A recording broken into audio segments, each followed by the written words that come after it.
Isang babaeng mababa ang lipunan, nagpapakapuri pa, nangangagat pa ng tao. Babaeng mababa ang lipunan. Ang eksenang ito, parang yung nobelang binasa ko kagabi. Eksaktong pareho. Baka napunta ako sa loob ng libro. Mahal, pinangagatan mo ako, lalabanan kita.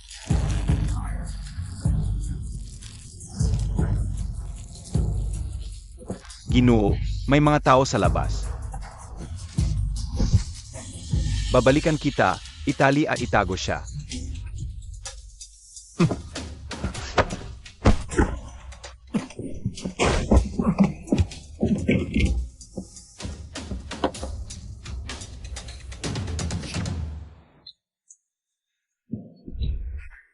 Pulisya ng Dali Temple, nasaan si Zhao Huang? Kahit pulisya ng Dali Temple, kailangan sumunod sa batas. Si Zhao Mu ay isang opisyal ng gobyerno. Ikaw, isang mababang opisyal, hindi sapat. Hindi siya sapat. Ako, sapat ba? Pimuyan. Ginoong Pipi.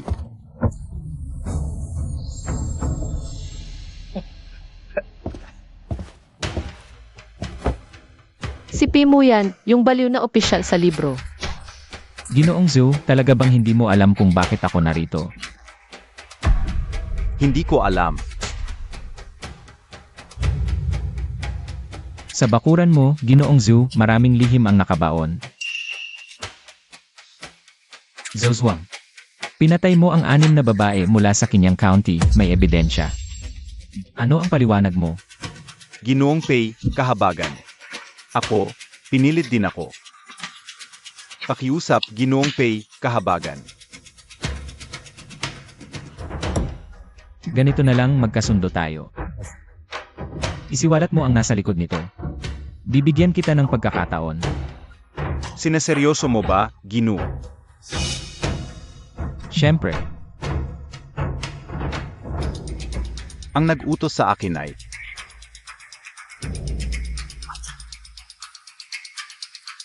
Ginoong Pei. Sinabi ko na lahat, tutuparin mo ang pangako. siyempre.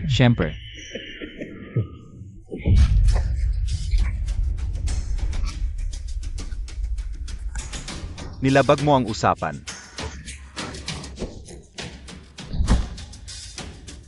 Hindi ako nananatiling tapat sa mga patay. Ipasa ang balita, ang alkalde ng Kinyang County na si Zhou Zhuang. Nagpakamatay dahil sa kasalanan. Ilabas ang mga bangkay. Mga tao.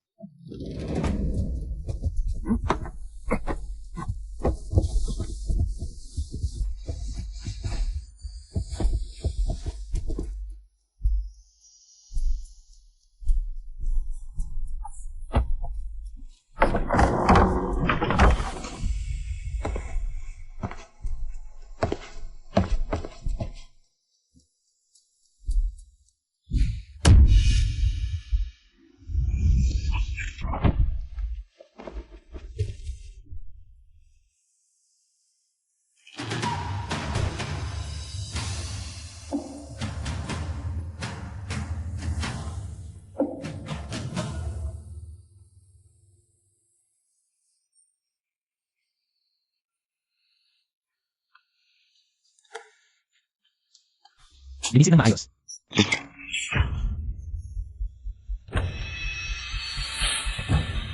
Sa libro, sobrang baliw, sa totoo, gusto kong umiyak, bilis mag-isip. Kuya mo, talaga bang hindi mo ako kilala? Ako yung kasintahan mo noong bata pa, si Juan. Sa libro, si Pimo yan. Tanging sa dating kasintahan. Si Song King Wan ang may konting awa. Kung pekin ko siya, baka may pag-asa. Hindi kilala.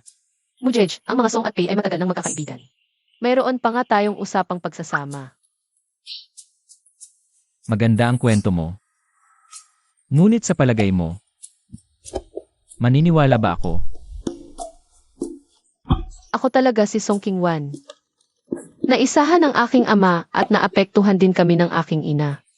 Kaya napilitan ako magpalit ng pangalan sa Linwan. At naihatid sa bahay aliwan. Bagamat may 3 taon ang pagitan natin. Pareho tayong ipinanganak sa Abril. Ikaw ay ang oras, ako ay yin oras. Mujej, hindi mo ba naaalala? Ginoo, alam pa niya ang iyong kapanganakan. Hindi kaya totoo? Si Zhou Zhuang ay opisyal ng korte. Kung sakaling may magtanong sa hinaharap bilang naroroon, ang tanging saksi makakapagpatotoo ako para sa iyo, Mujej. Siya ay nagpakamatay. Kung gayon, si Enye Song ay nasa kagipitan ngayon. Dapat kong tanggapin at alagaan siya. Keikun, ihatid si Enye Song bukas sa bahay ng mga Pei. Sage, Hindi na kailangan ako ngayon ay may sala. Kung maninirahan sa mga Pei, baka maapektuhan sila. Ayaw mo ba? O hindi mo kaya?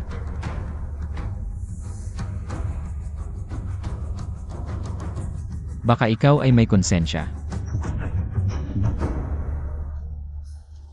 Siyempre, hindi. Salamat, Mujej.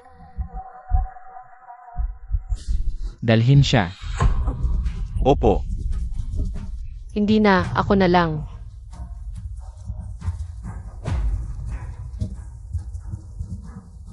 Ginoo, hindi ba talaga siya dadalhin sa bahay? May pakinabang ako sa kanya. Ipaghanda ang paboritong merienda ni Yaner. Ginang, handa na. Inay, Yaner, sa wakas nakauwi ka na. Mahirap ba ang kaso? Parang pumayag ka. salamat sa pag-alala, hindi po ako pagod. Hindi lang ako ang nag-aalala sa'yo. Madalas ka ring tinatanong ni Tao-Tao. Inay, sa totoo lang, may dala akong tao. Siya ay si Linwan, isang musikera. Musikera. Maaari bang bilang malayong pinsan muna? Bigyan siya ng tirahan?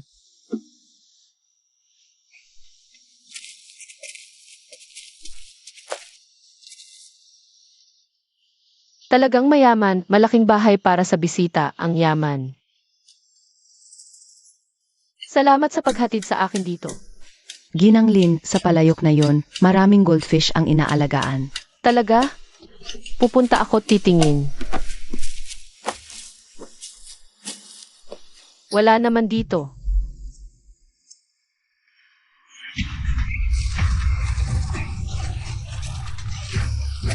Paumanhin, gusto lang malaman ng ginang. Ano ang balak mo kay Ginoo? Tumigil ka. Gino, Bisita ko si Ginang Lin, ano nang ginagawa mo?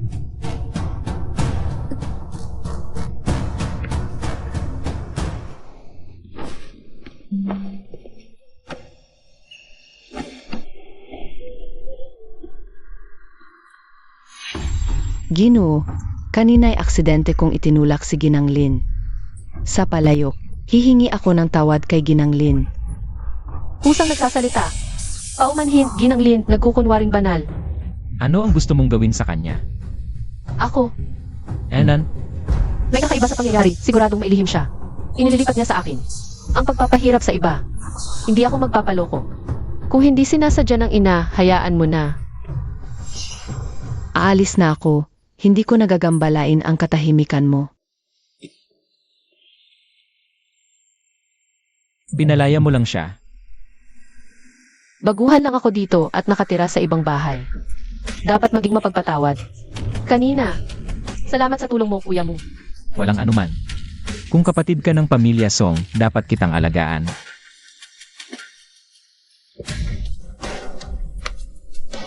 Ngunit kung hindi, alam mo na ang kahihinatnan.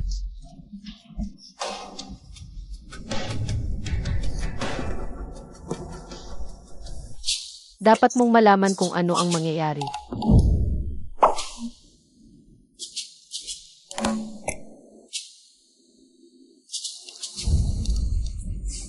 Narinig mo na ba? May dala si Ginoo na magandang babae para sa kanya. Hinamon niya si Inang Q na nasa tabi ng ginang.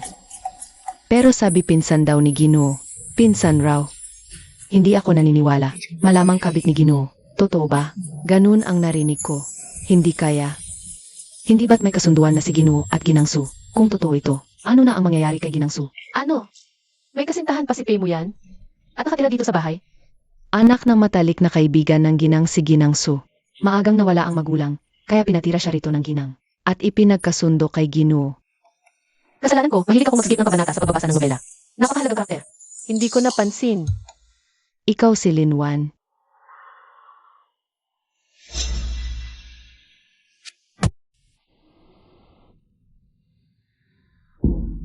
Ito na ang unang palaso.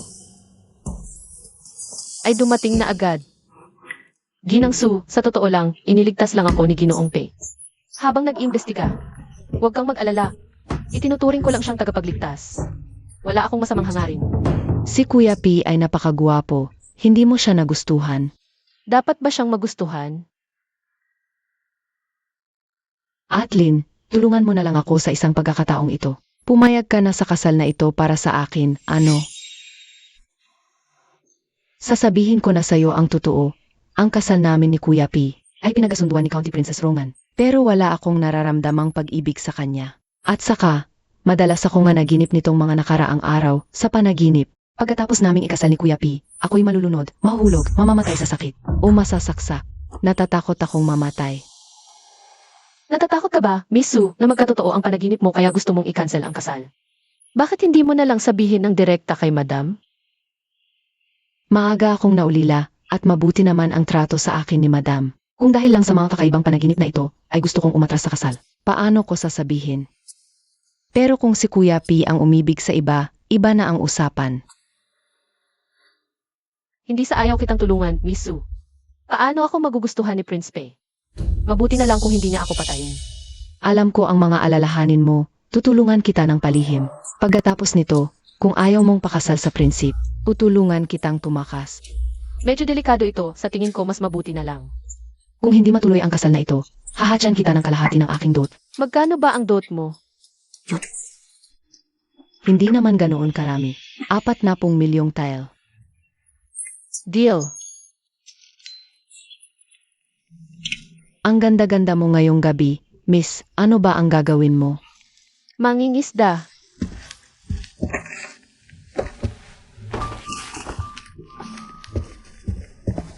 Ginoo, ibinalik ni Miss Lin ang iyong balabal. Itapon mo na. Opo. 4 na oras na, sinadya ba ng demonyong to? Pinaghihintay ako rito, nakakagalit. Kung hindi lang dahil sa kumikinang napilak, sino bang matinong tao ang gustong maghintay dito? Anong ginagawa mo dito? Kuya mo.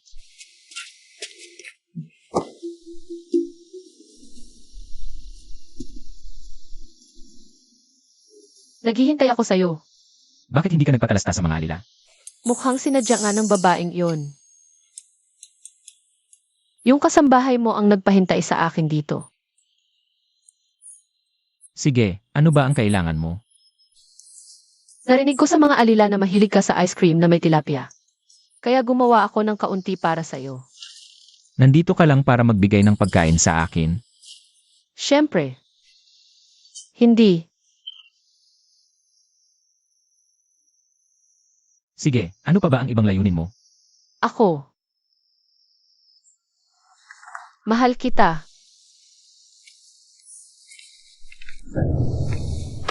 Mahal. Hindi ba dapat ikaw ang matakot sa akin? Nung una, medyo natakot nga ako. Pero kuya mo, ikaw pa rin ang kuya mo mula pagkabata na sumagip sa akin sa peligro. At pinatira ako sa inyong tahanan. Ang tanging paraan para mabayaran kita ay magpakasal ako sa iyo. Ganoon ba? Pero ako, hindi kailangan. Sige, inilagay kita sa puso ko, pero itinulak mo ako sa kanal. Malamig na lalaki, hintayin mo lang. Ginoo, may sipon po ba kayo? Wala akong sakit. Umalis ka na.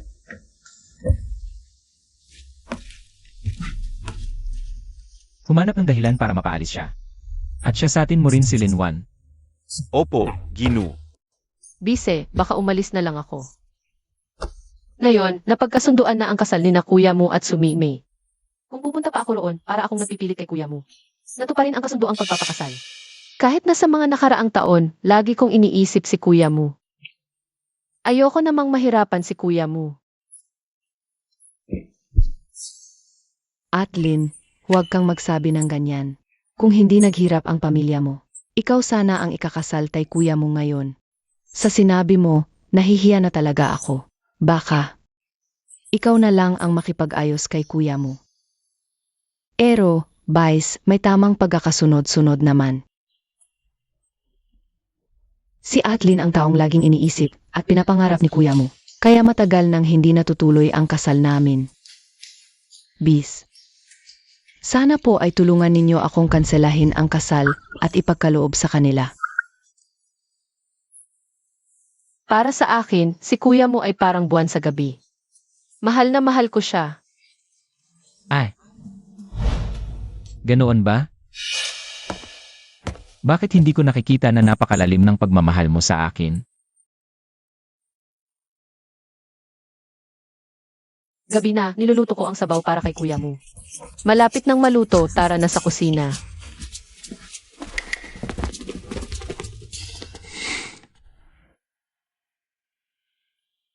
Kuya mo.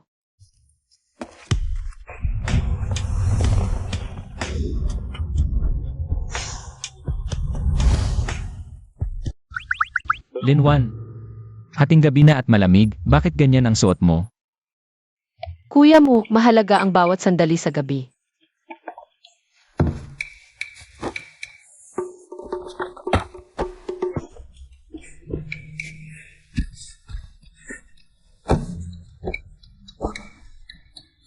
Tignan natin kung ano ang gagawin mo. Si tao-tao, mapagkakatiwalaan ka ba? Hindi ba dapat sadyang mahuli? Ang aking kalokohan kay Pei mo yan para makansela ang kasal. Ganito na ako kumapit, nasaan ka na? Ano ba itong nakikita ko? Dahil ganito kayo. Ako na lang ang aatras. Sana'y magpakailanman kayong magkasama. Xiao Kui, kailangan mong maging saksi para sa akin.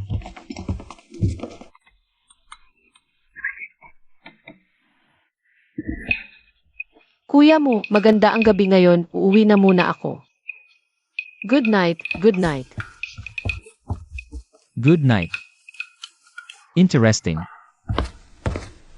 Ginoo, ayon sa investigasyon ng iyong tauhan, ang oras ng pagpasok ni Binibining Lin sa bahay aliw ay hindi tugma sa kanyang sinabi.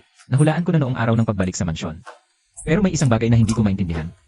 Kung siya nga ay hindi si Song Qingwan, paano niya tumpak na nalaman ang aking kapanganakan? Anong plano ninyo, Ginoo? Bago namatay si Zhuang, nagtapat siya sa akin na ang mastermind ay may kinalaman sa Kaifeng Prefecture. Magpalabas ng balita na ang bulaklak na nandoon noon ay nagpakita na sa kabisera. Sandali pa, Binibini, malapit na ang klinikang arekomenda ng Ginoo. Siguradong gagaling ka agad. Alainan,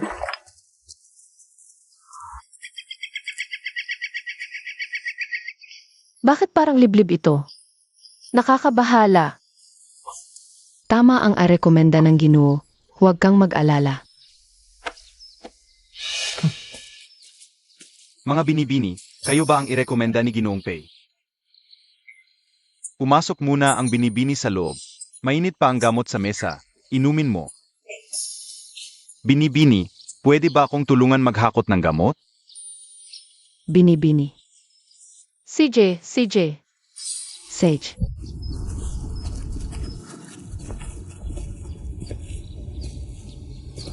Anong klinika to? Isa lang tao.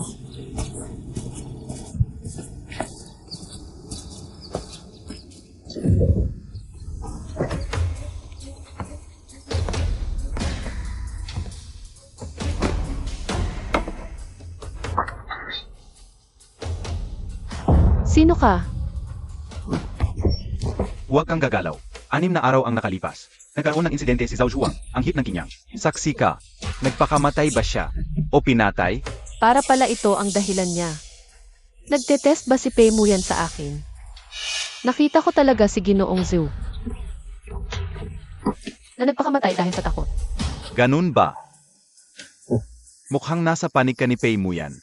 Kung ganun, ibigay mo ang buhay mo.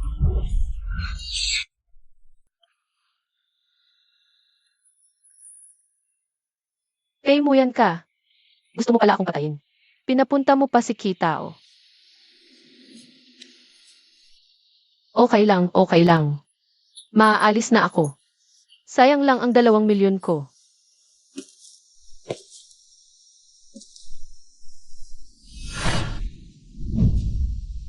Ang bilis tumakbo. Ano? Nataranta ka? Ang tagal kong tumakbo, nahabol pa rin. Nakakainis. Wala na akong choice kundi magsugal ulit. Kuya mo. Nandito ka na. Ginaw na ginaw at takot na takot ako. Kanina, nasa klinika ako. At may nakasalubong akong masamang tao. Tinanong niya agad ako kung ano ang nangyari sa Kingyang County. Mabilis kong sinabi na si Zhou Huang ay nagpakamatay. Akala ko'y papatayin niya ako. Bakit hindi mo sinabi ang totoo? Baka sakali. Napatawarin ka niya. Kung makakasama ang katotohanan kay kuya mo, mas gugustuhin ko pang ako ang pinatay niya.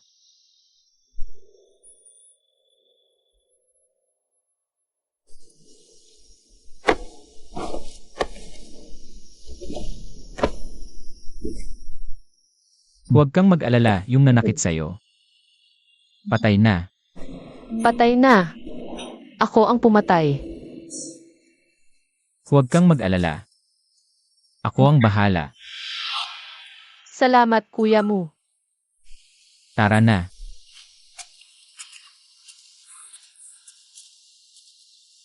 Bilisan mo. Masakit ang paa ko. Nadapa ako kanina.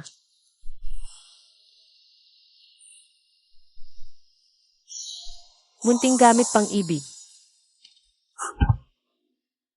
Anong gagawin mo? Dahon ng kawayan.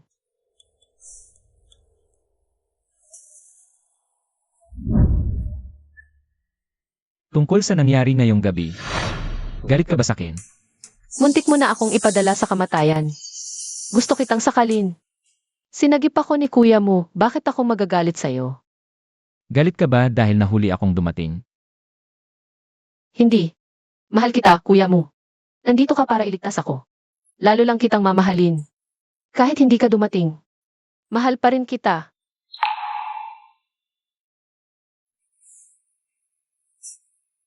Magaling kang mag-imbento. Late na, umalis na tayo. Suportahan mo ako. Tara na.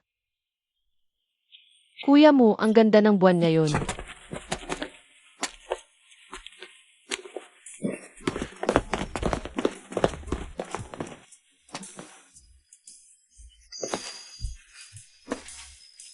Umuwi ka muna.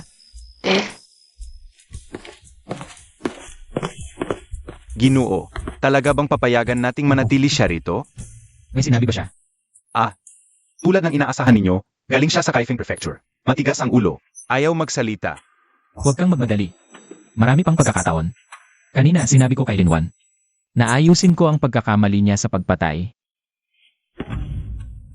Ginoo. Pinapaniwala ninyo si GNG. Lin na talagang pumatay siya. Ang galing ninyo, Ginoo. Kung ganoon, may hawak kayong kapangyarihan sa kanya. Kunin mo siya ng gamot sa pasa. Ay, Kasalanan ko, hindi ko sinamahan ang binibini kaya nasugatan siya. Okay lang, matapos ang malaking kapahamakan ay may malaking biyaya. Binibining Lin, bukas ay magkakaroon ng salo-salo si Ginang. Pakisamahan din po ninyo kami. Ako, Lin na bata, ito ang anak ng kinsan ko. Si Chuan, 21 taong gulang na. Ngayon ay nagtatrabaho sa Ministry of Revenue. parang natatakot ang County Princess na agawin ko si Pei Muyan. Nagmamadaling ipagtagpo kami. magandang araw, binibining Lin. Nakilala ko na si Ginoong Si. Kayo na muna ang mag-usap. Ayusin ko muna sa harap. Hindi ba si Chuan yon? Baka si Ginang. Gustong ipagtagpo sina Linwan at si Chuan. Hindi pwede. Kailangan kong magmadaling sabihin kay Kuya P. Bagong natuklasan. Noong nakaraang araw, nahanap sa bahay ni Zhu Zuang. Pang sorcery na minan ito. Naiintindihan mo. Hinuhulaan ko lang. Hulaan ko pa, yung binibining Lin na iniligtas mo noong nakaraan. Maganda, parang si Tsishi, gustong-gusto ng lahat. Nakita mo na si Xishai. Kuya P, naghanda si Ginang ng salusalo sa harap. Pinapatawag ka. Sabihin mo sa nanay, may mahalagang bagay ako, hindi muna ako pupunta. Ay naku. Sigurado ka, hindi ka pupunta. Kanina ko lang nakita si Binibining Lin. Masayang nakikipag-usap sa isang lalaki. Walang kwenta. Kanina lang sinabi ni Ginang, nagtatrabaho siya sa Ministry of Revenue. Para madali sa pag-alis ng katayuan, makipag-ugnayan muna. Sa koneksyon na ito, Ginoong Xi, tara sa harap na tayo. Sage. Ingat, Binibining Lin. Di ba sinabi ko sa'yo, mabilis ang takbo ng pangyayari. Kuya mo, Ilang araw pa lang si Binibining Lin sa bahay, parang matagal na. Ang pagkakakilala niya kay Ginoong Si. nako, kakapagtapat ko lang kay Pemo yan. Tapos nakita niya akong kasama ang ibang lalaki. Baka masira ang imahe ko. Ah, pinsan pala, matagal na tayong hindi nakita. Kanina lang, pinag-usapan ka namin ni Binibining Lin. Oh, ano ang sinabi niya tungkol sa akin? Sabi ni Binibining Lin, nagpapasalamat siya sa pagliligtas mo. Pero nakita niyang malamig ka, kaya nahihiya siyang lumapit. Itanong mo sa akin kung paano tayo dapat magkasundo. Ganoon ba? Pero may nagsabi lang kanina na gusto ako. Gusto niyang lumapit sa akin. Mukhang matapang siya. Hindi naman, malakas ang loob ng batang ito. Tiyak na nagsiselos si Kuya P. Mga kaibigan, gumagabi na. Tinatawag tayo nila Dirongan para kumain sa bulwagan. Dito po tayo.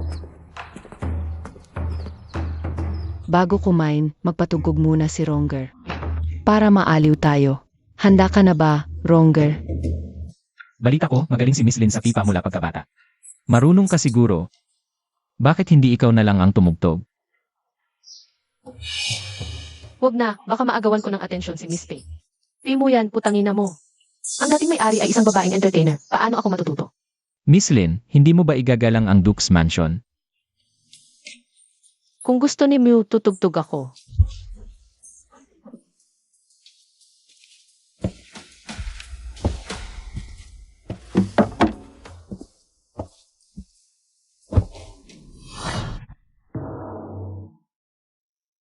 Si Lin Wan ay isang sikat na babaeng entertainer. Kung hindi ko siya matumbasan, nakakahiya.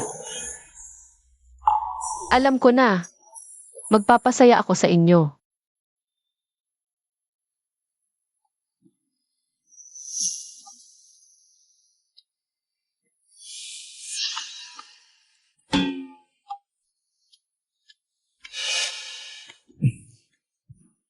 Ah, ang pinsan mo pala ay maganda, pero hindi matalino.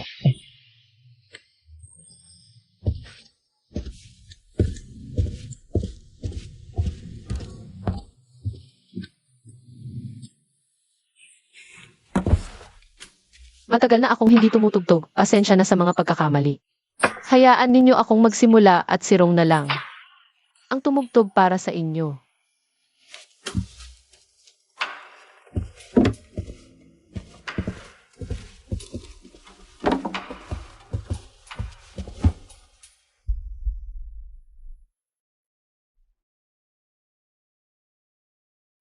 Hindi kailangan kong ipaliwanag sa kanya.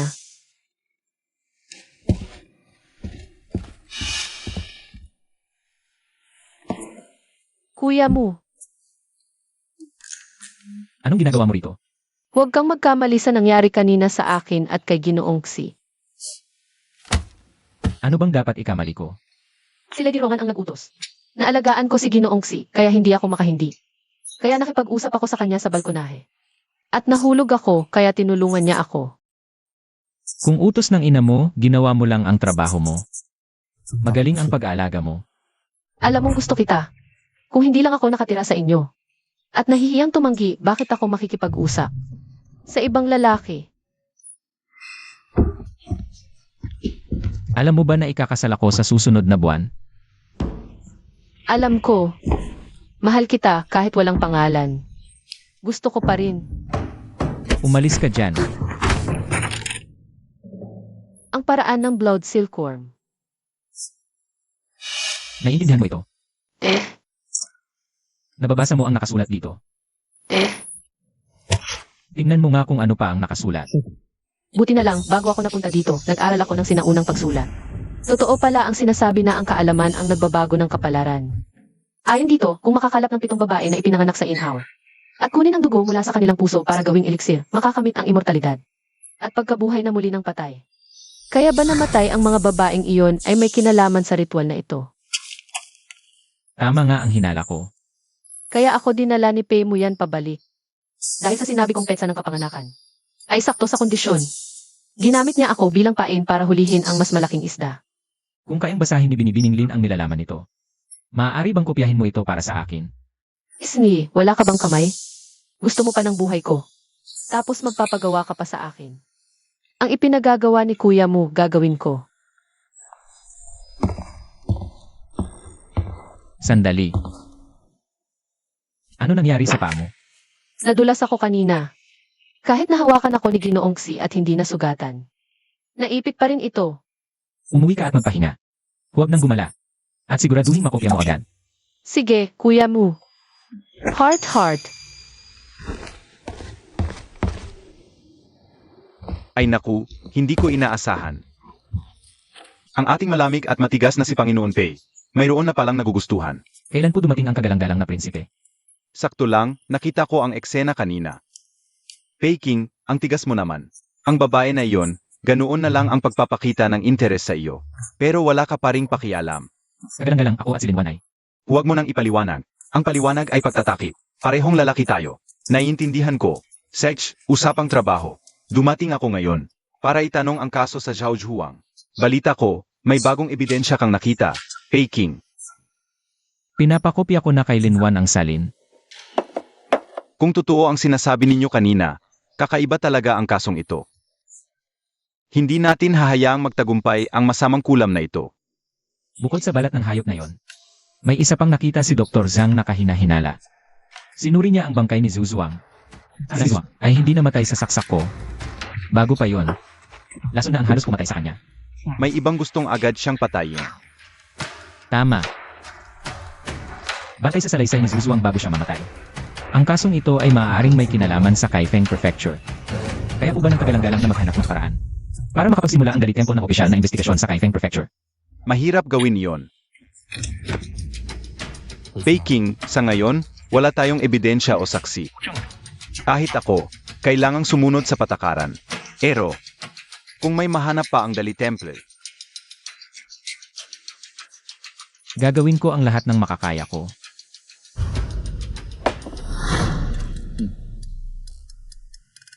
Bakit siya ang magsasabi kung kailan ako magmamadali? Ano ba ang problema niya?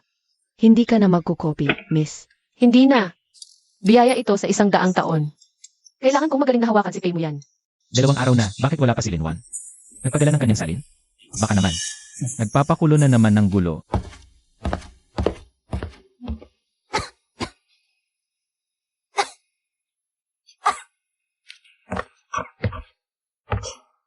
Young master. Ano ang nangyari? Nakatuon ang miss sa pagsasalin. Hindi ko siya magambala. Pero mahirap ang teksto sa pergamino. Kailangan niyang magsaliksik. Sa maraming dokumento. Inabot siya ng pagkapagod. Isang salin lang naman, hindi ba niya maintindihan? Sabi ng miss, bilin ito ng young master. Hindi pwedeng pabayaan. Kailangan eksakto bawat salita. Sinabi rin niya. Na nagmamadali ang young master, kaya kahit hindi kumain o matulog. Tatapusin niya ito. Kitaw, bakit ka nagsasalita ng ganyan? Mujej. Nandyan ka na. Huwag kang mag-alala, matatapos ko ito ngayon. Oh, kukunin mo na ba ngayon? Okay lang ako, ibigay mo na lang sa akin kapag tapos na. Magpahinga ka. Esan.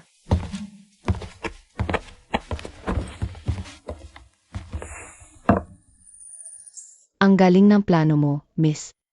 Siyempre. Matagal nang tapos ang salin mo. Kailan mo ibibigay kay young master? Bukas ng umaga. Dapat niyang isipin na napakahirap ng ginawa ko. Ganito siya magpuyat at magpakagutom. Baka talagang aksidente lang siya napasok sa kaso, walang ibang motibo. Sige na. Ang mahalaga ngayon, mag-ulat muna sa Crown Prince.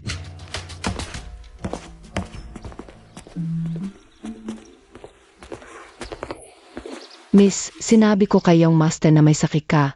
Dapat nasa loob ka ng kwarto. Anong problema? Biyaya na wala siya, nababagot na ako. Matagal kong pinaghirapan ang pagpipinta ng birthday gift. Sinira mo ng tinta at sasabihin mong hindi sinasadya. Kitang-kita ko na matagal mo ng balak ito. At hindi talaga sinasadya. Kung gusto mo, Ibibigay ko sa iyo ang painting ko. Sino ang may gusto ng pangit mong painting? ayaw mo lang na sa birthday ni Lola. Mas mapansin ako kaysa sa iyo. Hindi ako. Napanood ko na ito. Kontrabidang si Pishuyu. Naiingit sa galing ni Paymurong sa pagpipinta.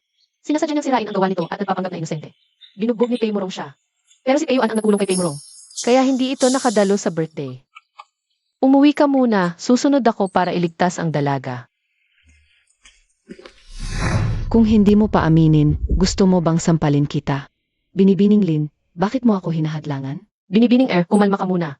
Pagdating ng iyong ama mamaya, At nakita niyang binubuli mo ang kapatid mo, ano ang gagawin niya? Itay,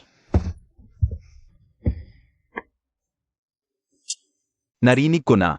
Isang painting lang naman yan. Aksidente lang ni Shuyu. Bakit ang tindi ng reaksyon mo? wala naman si Itay doon. Bakit naniniwala siya sa iba? Bakit hindi siya makinig sa akin? Palaging mabait at responsible si Shuyu. Hindi niya sasadyain ang painting mo. Hindi tulad mo, puro kalokohan at palaging gusto mong manalo. Ganyan ka kabias kay ate. Hindi ka ba natatakot na malaman ng lahat? Ulit mo ang kabigas sa aswang. Ano ang pinagsasabi mo?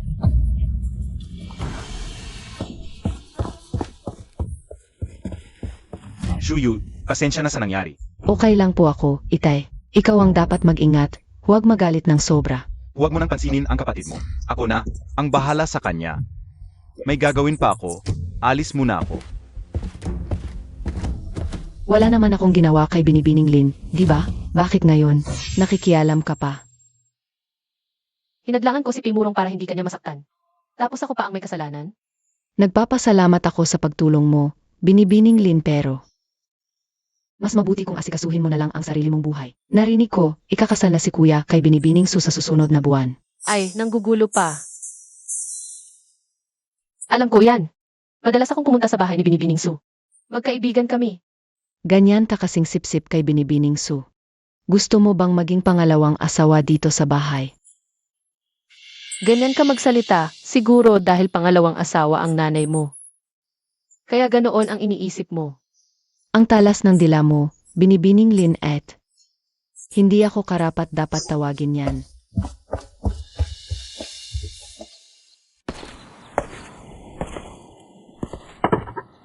Huwag kang malungkot, Binibining Pei. Ang taong tulad ni Pishuyu, bahala na ang Diyos sa kanya. Huwag mong saktan ang sarili mo. Salamat kanina. Kung hindi mo ako hinadlangan at nakita ni Itay, na sinaktan ko si Pishuyu, Baka ikulong na niya ako sa bahay. sa babaeng tulad ni Pishuyu, Hindi pwedeng basta-basta. Dapat matuto ka. Binibining Oh, siya nga pala, Linwan, ikaw ba? May gusto sa kuya ko. Mukhang walang sikreto sa bahay na to. Kung tutulungan ako ni Paymurong, ang kapatid niya, Malaki ang sansa ko. gusto ko siya. Gustong-gusto ko talaga. Linwan, salamat sa pagtulong mo sa akin. Sigurado magsasabi ako ng maganda tungkol sa iyo sa harap ni Kuya. Alayanan, Hindi ko alam kung gumaling na ba ang kanyang katawan. Huling na ngayon, sa susunod na lang. kuya. Kuya, hinahanap mo ba si Ate Wan? Dumadaan lang ako. Hindi ako naniniwala dito mismo sa. Pintuan ng kwarto ni Ate Wan. Huwag mo silang mabahan. Alam nang nagsisinungaling kung sino siya. Hindi ko pa nakita si Kuya na. Nagpakita ng ganoong pagmamahal sa isang babae. Ayan, dinala mo na nga siya dito. Dapat bigyan mo siya ng katayuan, kahit na may kasunduan ka na. Hindi naman hadlang iyon para pumasok si Ed Wan bilang pangalawang asawa. Sino ang nagsabing gawin siyang pangalawang asawa? Aba, maganda si Linwan, mabuti pa ang ugali. Saan siya hindi karapat-dapat sa'yo? Ginawa niya ang lahat para sa'yo. Wala ka bang naramdamang pagmamahal? Hindi ko may paliwanag sa'yo. Kuya mo, mahal na mahal kita. Bakit hindi mo ako gusto?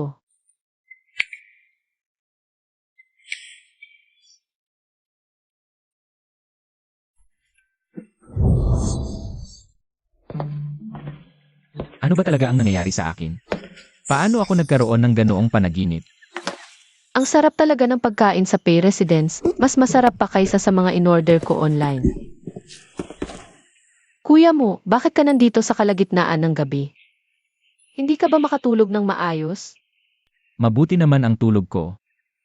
Bakit ka naglalakad-lakad dito sa kalagitnaan ng gabi? Ito ang duking residensya, saan man ako pumunta, kailangan pa bang ipaalam sa'yo? Mabuti naman kung mabuti ang tulog ni kuya mo, pero ako hindi masyadong makatulog. Bakit? Naaalala kita. Sa aking pagtulog at paggising.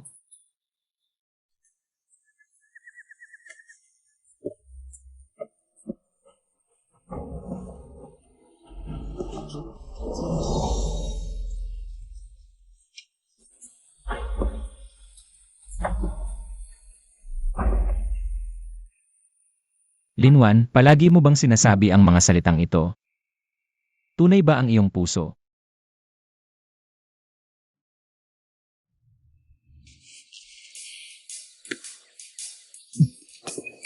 Magandang gabi. Ay, mukhang hindi tamang oras ang pagdating ko. Ano ang kailangan mo? Hindi ba sinabi mong hindi ka makatulog na maayos? Pagamutin ang iyong kawalan ng tulog. Naghanda ako ng gamot para sa iyo sa kalagitnaan ng gabi. Ang iba naman, naglalandian sa kalagitnaan ng gabi. Hindi man lang nagsabi sa akin, hinanap-hanap pa kita sa buong tahanan. Nakakatawa, anong klaseng eksena ito? Oras na para lumabas ako. Kuya mo, may problema ka ba? Ang unang na ginagamit ko araw-araw ay nakakatulong sa pagtulog. Kung hindi ka naiinis ni kuya mo, Hindi. Hindi na kailangan. Ay naku, hating gabi na, hindi pa natutulog si Binibining Lin. Siya rin, hindi natutulog, pumunta pa dito sa lugar na may malambing na pakiramdam. Papalalimin ang relasyon. biro lang po, Dr. Zhang. Baka hindi ako type ni kuya mo. Ay, kung wala siyang pakialam sa'yo, hindi ganyan ang gagawin niya. Papalayasin ka lang niya ng diretso. Ito na nga. Siya pa ang nauna. Ayaw lang niyang makasama ako.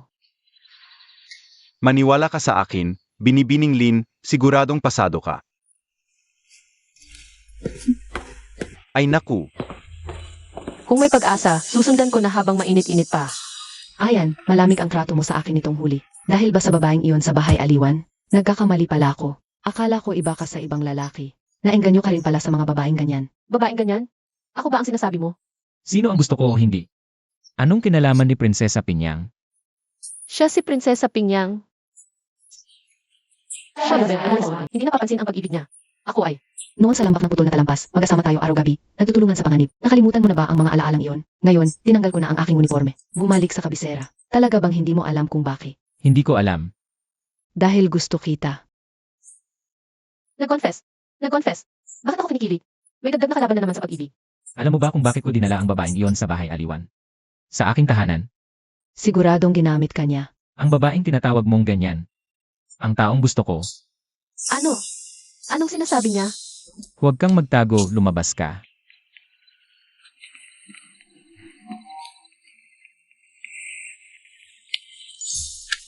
Di mo yan, kailangan mo bang gumamit ng babaeng galing sa bahay aliwan? Para lang hamakin ako.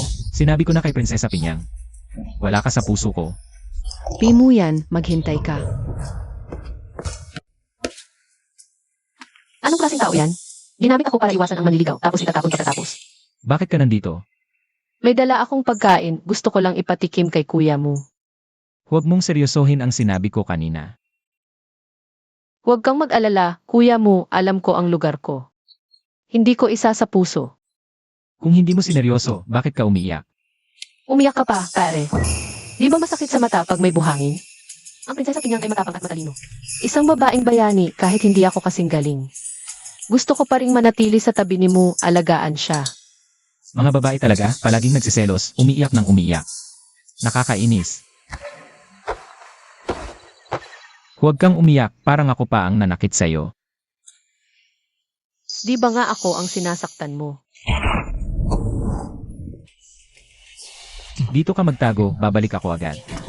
Naku po, may gustong pumatay sa akin ulit. Hindi kaya. Bitagnitin mo yan ito. Kuya, mag-usap tayo ng maayos.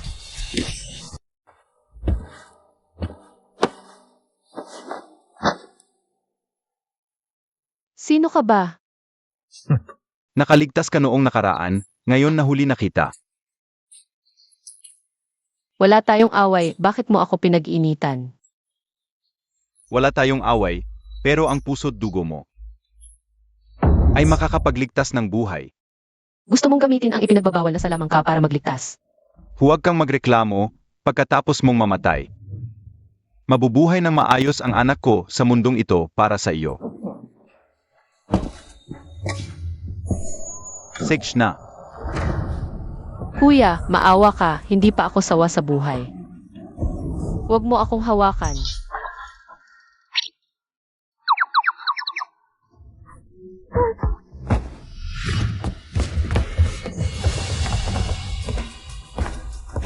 Kyushaw, sumuko ka na.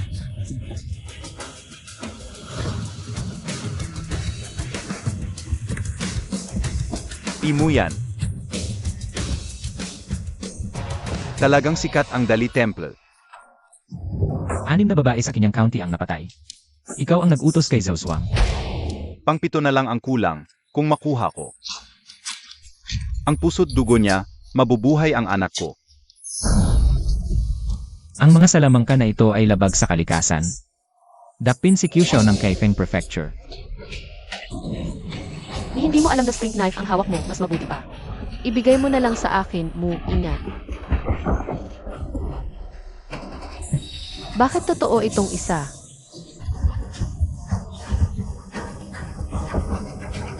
Linwan,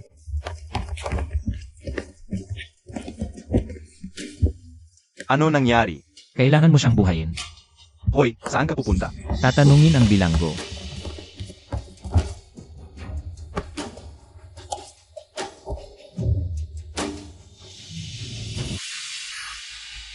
Buti na lang, hindi tinamaan ang Vital, hindi nakamamatay. Mukhang mahalaga ka sa kanya.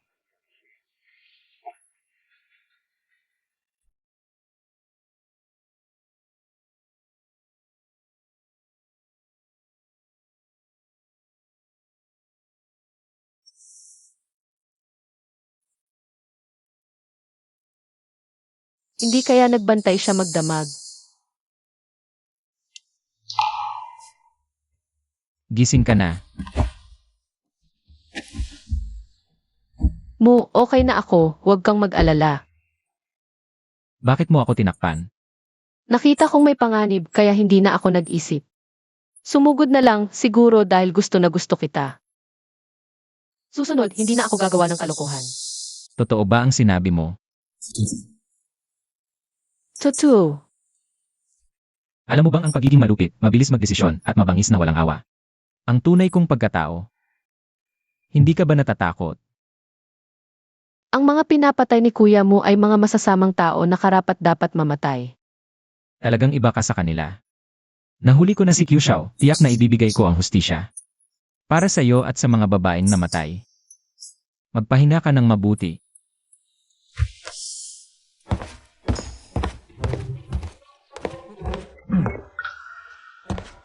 Ano ang pinakikinggan mo? Matandang puno ka. Sa wakas ay namulaklak ka na rin. Hala, ngayon lang hindi ka sumagot. Xiaobay, magtanong ka sa timog ng lungsod. Hanap ka ng bahay para kay Linwan. Papaalisin mo siya? Linwan ka. Buhayin ang anak niya. Nakita ko ang bangkay ng anak niya. Patay na ito ng maraming taon kahit gamitan ng salamangka. Hindi na mabubuhay. Pero handa siyang umamin. Ibig sabihin, may ibang gusto niyang protektahan. Kung may iba pang nasa likod ni Kyushaw, hindi na ito ordinaryong tao. Ang pwedeng magpataw ng kaso sa isang gobernador ng Kaifeng. Malamang ay malaking tao sa kabisera. Gusto kong imbestigahan pero ayokong madamay pa si Linwan. Nakuha ko na, gagawin ko na ito.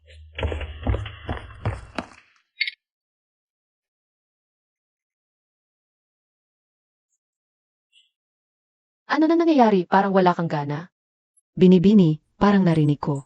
Si Ginoo at si Dr. Zhang na nag-usap. Sabi, pagkatapos ng isang buwang pahinga mo, ipapadala ka na sa iba. Ano? Si Pimo yan talaga. Nakatapos ko lang magsakripisyo para sa kanya, tapos itataboy niya ako. Huwag kang magalit, Binibini. Baka may dahilan si Ginoo. Anong dahilan? Malamig ang puso niya. Taksil. Walang kwenta. Sino ang sinisiraan mo, kapatid? Sino pa? Si Pimo yan. Ang makunat at matigas ang ulo. Ano nang pinagtatawa mo? Nagsumikap ako para sa plano mo. Tapos tatawanan mo lang ako. Huwag kang magalit, kapatid. Di ko lang nakita na may tao na kayang magalit ng ganyan kay Kuya P. Karamihan sa kanya ay umiwas. Tama nga ang napili ko. Inilabas ko ang lahat, nangulit, nagsalita ng magaganda. Nagsakripisyo, akala ko kahit papaano magbabago siya. Pero ano ang nangyari? Itinataboy niya ako. Parang salot. Mukhang tunay na nasasaktan ka, kapatid. Baka naman, nagagusto ka na kay Kuya P. Paano naman, pera ang gusto ko ah. Sige na, dahil sa pera, hindi na ako makikipagtalo sa kanya. Sa timog lang naman ng lungsod. Kaya ni Juan Juan magbalik palasyo. Kaya ko ring magbalik mansyon. Sino si Juan Juan?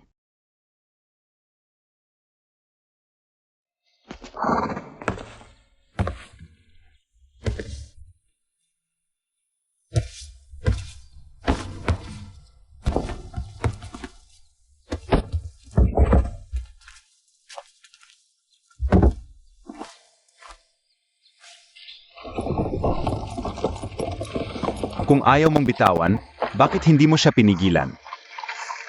Bakit mo ako tinititigan? Noong ilang bises akong naglakbay, hindi ka man lang nagpaalam. Ngayon nakatitig ka ng todo dito. Kung hindi yan pagmamahal, ano pa? Nakakainip. Aray. Ikaw talaga. Matigas lang ang bibig.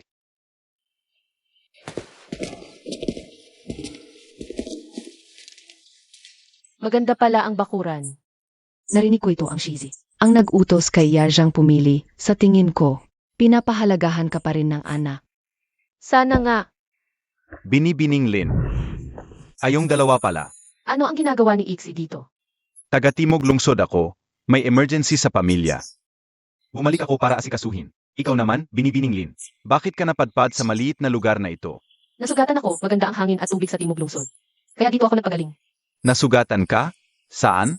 Malubha ba? Huwag kang mag-alala, Ixie, gasgas lang. Kung malubha, makakapag-usap pa ba tayo? Tama, nag-alala lang ako ng sobra. Kung andito ka na, Ixie, pasok ka na. Sage.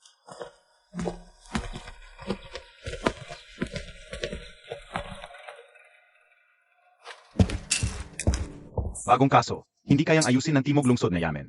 Ulat sa Dali Temple. Anong kaso? Hinukay ang puntod ng pamilya Tsi, mga alahas at gintong libing. Walang nawala, may dagdag pa. Interesting. Anong dagdag? Isang kabaong. Na-identify na ba ang katawan? Isang maglalatik mula sa timog lungsod. Tulungan natin siya na makakuha ng mamamatayo. Hayaan silang isipin ang ilang paraan upang ihinto ang pag-ulat ng lahat sa Dali Temple muna. Sir, hindi natin ito matatanggi. Bakit? Nakalimutan mo? Kamag-anak ng asawa mo ang pamilya Tsi. Nag-utos ang asawa mo. Mahirap tumanggi. Buti na lang dumating ka. Kaya naman, pwede gamitin mo ang iyong posisyon para sa sarili mong interes. At dalawin si Ate Lin. Kainin mo na yung money mo. Gawa ko itong milk tea.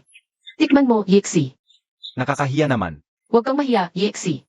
Bagong salta lang ako sa Nancheng, walang kakilala. Salamat sa tulong mo, kaya hindi ako nagulo. Walang problema kung iinom ka lang ng milk tea. Salamat, Binibini Lin Sage. Tikman ko na.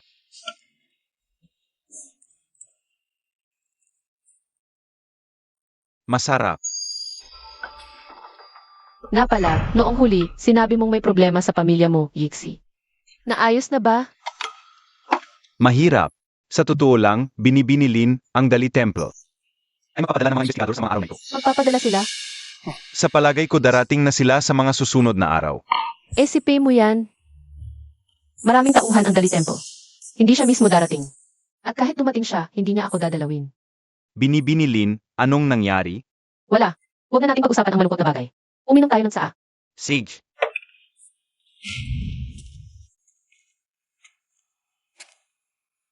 Nandito ka na rin lang. Hindi mo ba talaga siya dadalawin? Isang babae lang siya, ipinatapon mo siya. Sa lugar na hindi niya kilala. Malungkot yon. At saka, hindi pa. Gumagaling ang kanyang sugat. Hindi ka ba nag-aalala? Yan ang tamang sagot.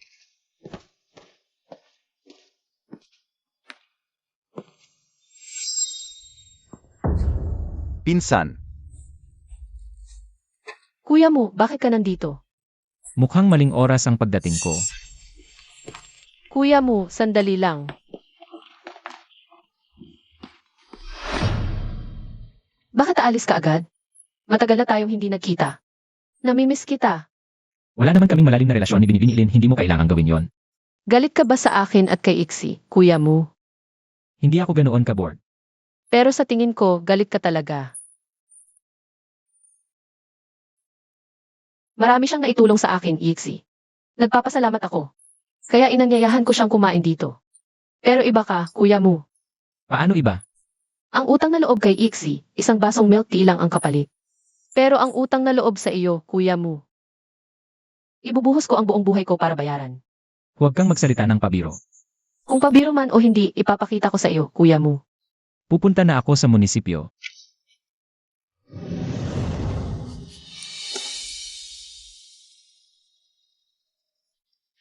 Hindi ako susuko.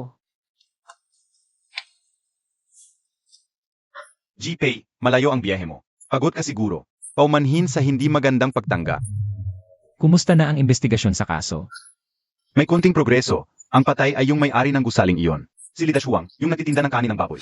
Ayon sa pagsusuri ng eksperto, sa lig ni Lidash Huang, may markang pula at ang mukha niya ay namamaga at nangingitim. Buhay na buhay siyang sinakal.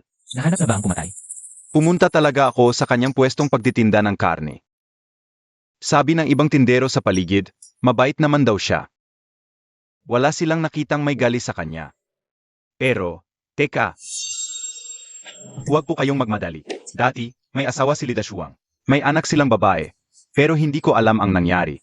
Umalis yung asawa niya kasama yung bata. Hanggang ngayon hindi pa nahahana. Wala na akong ibang alam. Pasensya na po, limitado lang kakayahan ko. Wala pa akong ibang nalaman. Saan yung barangay, Lee? Dalhin mo ako doon. Ginoong Pei, hindi naman sa ayaw ko kayong dalhin. Kasi yung mga taga-barangay Li, ayaw nilang makipagtulungan sa mga opisyal. At saka, gabi na po, baka mas mabuti na magpahinga muna kayo. Bukas na lang tayo umalis. Ang Spring Light Inn ang pinakamagandang inn sa South City. Ito po ang kwartong inihanda para sa inyo. Magpahinga po kayong mabuti, Ginoong Pei. Wala ka nang gagawin dito. Umuwi ka na. Aalis na po ako.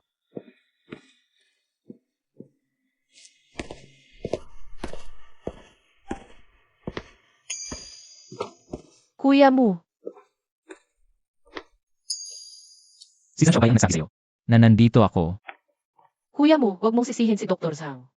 Ako ang nagpumilit na pumunta. Wala kang pwesto dito. Umalis ka na. Kuya mo, actually, humihingi ako ng paumanhin. Kaninang umaga, hindi ko dapat. Kung hindi mo ako mapapatawad, hindi kita pahihirapan. Hindi na ako muling lalapit sa iyo. Kuya mo, may gusto akong ibigay sa iyo. Ito ang inukit ko sa bahay nitong nakaraan. Gusto ko sanang gawing mukha mo, pero ang tanga ko, nasugatan ko yung kamay ko, hindi maganda yung pagkakagawa. Masyadong mura yung kahoy na nabili ko sa palengke. Pangit talaga ang quality. Mahal magpaukit ng buong pangalan, pero yung yan lang. Baka pwede na. Sayang lang, nasugatan yung kamay ko sa pagbabalat ng money. Hintayin mo ako dito.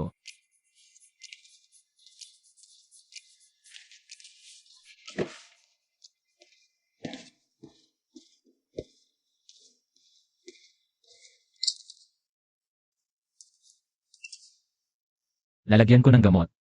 Ah, ganun pala ang gusto niya. Ang daming bote, hindi ko alam kung alin ang pangkamay. Ingot.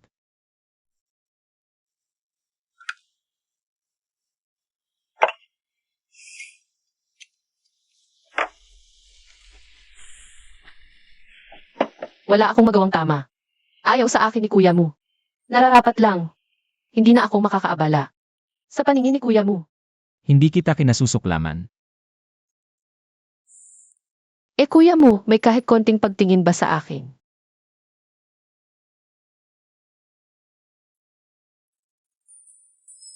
Sa itsura mo, parang hindi naman kailangan ng alalay.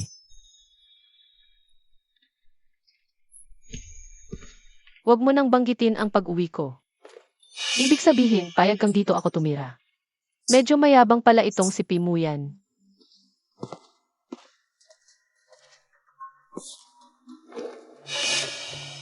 Gabi na, bakit ka nasa labas? Di ka nagpapahinga? Nasa kwarto mo si Binibining Lin. Hayaan mo siya matulog ngayon. Bukas, ihatid mo siya sa kabilang bahay. Huwag naman. Baka may magamit pa si Binibining Lin. Anong magagawa niya? Nakalimutan mo? Sabi ng alkalde ng Nancheng, ayaw sa gobyerno ng Barangay Li. Kung si Binibining Lin ang mag-usisa, baka mawala ang pag-aalangan nila.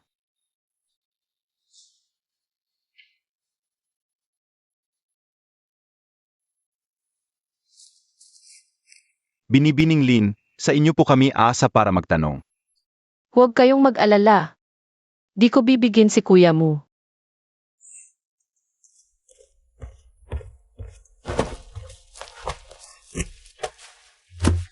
Ate, dito po ba ang Barangay Li?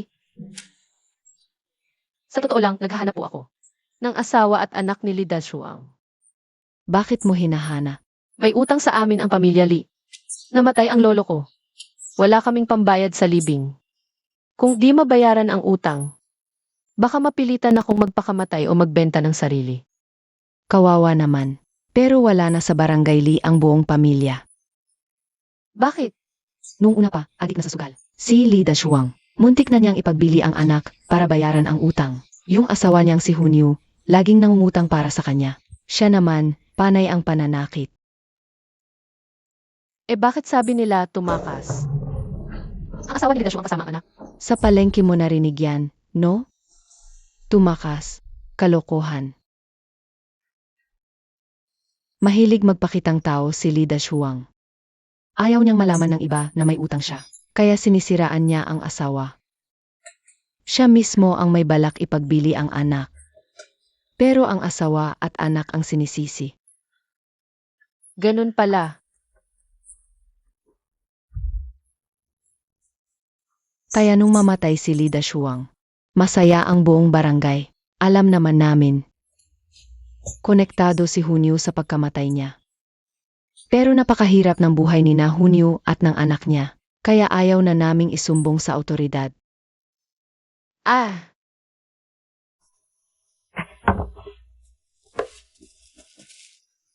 Aba, may kasanayan din pala ang ating Binibining Lin. mukhang nag-ipon pa rin ng pera si Hunyu sa iba't ibang lugar. Para bayaran ang mga pinagkakautangan. Baka kailangan lang nating maghintay at manatili sa ating pwesto. Ano sa palagay mo? Kung sabi ni Binibining Lin na maghintay, maghintay tayo. Ikaw ang asawa ni Lida Shuang. Ano ang masasabi mo tungkol sa pagkamatay ni Lida Shuang? Patay na siya. Ano ang kinalaman ko doon? Ikaw ba ang pumatay sa kanya? Kung pinaghihinalaan ninyo ako, pakiusap, magpakita kayo ng ebidensya. Sa mga kuko ni Lida Shuang, nakakita kami ng mga bakas ng dugo. Malamang noong siya ay binibigti. Sa kanyang pagpapakamatay, nahawakan niya ang pumatay. Ako ang pumatay sa kanya. Bakit mo siya pinatay? Pinatay ko siya dahil karapat dapat siyang mamatay. Gino, may asawa ka rin, hindi ba? Hayaan mo bang ang iyong asawa ay magbenta ng kanyang katawan? Ibebenta mo ba ang iyong anak na babae? Upang maging alipin. Hindi pa rin ito sapat na dahilan para pumatay. Siguro, pero hindi ako nagsisisi. Kahit ibigay ko ang buhay ko para sa kanya, sulit na. Yamang inamin mo na ang iyong kasalanan, Kaikon. Dalhin mo siya pabalik at siya sa ating mabuti. Opo. Ano? Sa palagay mo ba ay hindi pa ito pwedeng tapusin? Malakas at malusog ang pangangatawan ni Lida Shuang. Imposibleng mapatay siya ni Hunyu ng mag-isa. At saka, wala namang mga galos sa braso ni Hunyu. Pinaghihinalaan mo na may kasabot siya? Ang anak na babae ni Hunyu. Dapat na rin nating hanapin. Hindi ba't malinaw na ang kaso? Bakit ganyan pa rin ang itsura mo? Hulaan ko, hindi dahil sa kaso. Dahil kay Linwan? Tingnan mo. Bakit ka nagagalit? Sa palagay ko. May gusto ka rin sa kanya, pero ayaw mong aminin. Halika. Ay,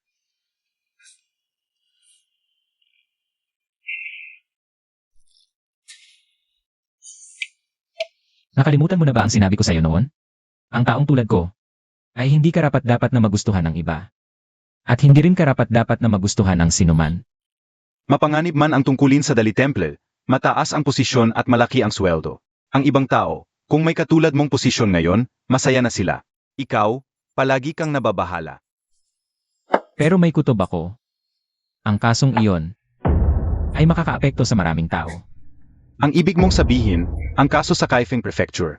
Itong mga nakaraang araw, iniisip ko kung sino ang may kakayahang gawing supervision siya na ulan. Naisip ko, isa lang ang posibleng dahilan. Ang pamilyang imperial. Huwag kang magsalita ng ganyan. Sa'yo lang naman sinasabi. Ako? Mukhang lasing ka na, umuwi ka na at magpahinga.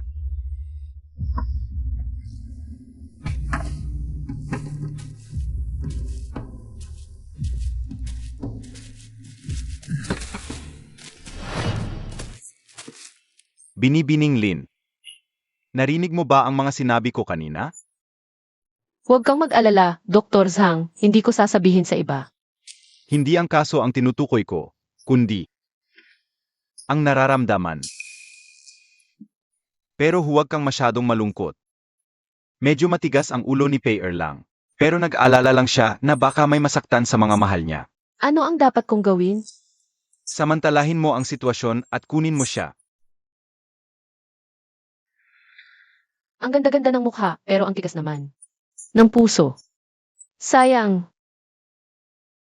Tahimik, malamang tulog na. Araw-araw, ikaw ang laging may masamang tingin sa akin. Alam mo ba ang hirap mong pakisamahan?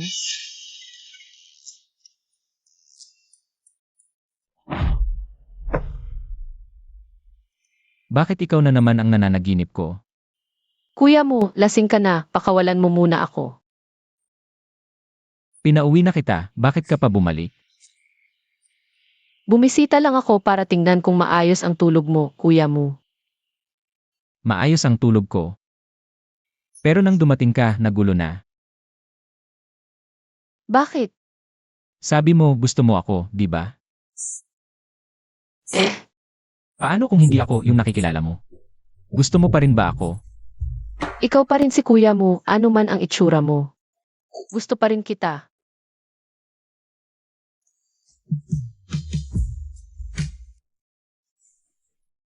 Hindi naman talaga. Seryoso siya. Hindi pwede. Hindi pa ako handa. Ikaw. Wala kang galang.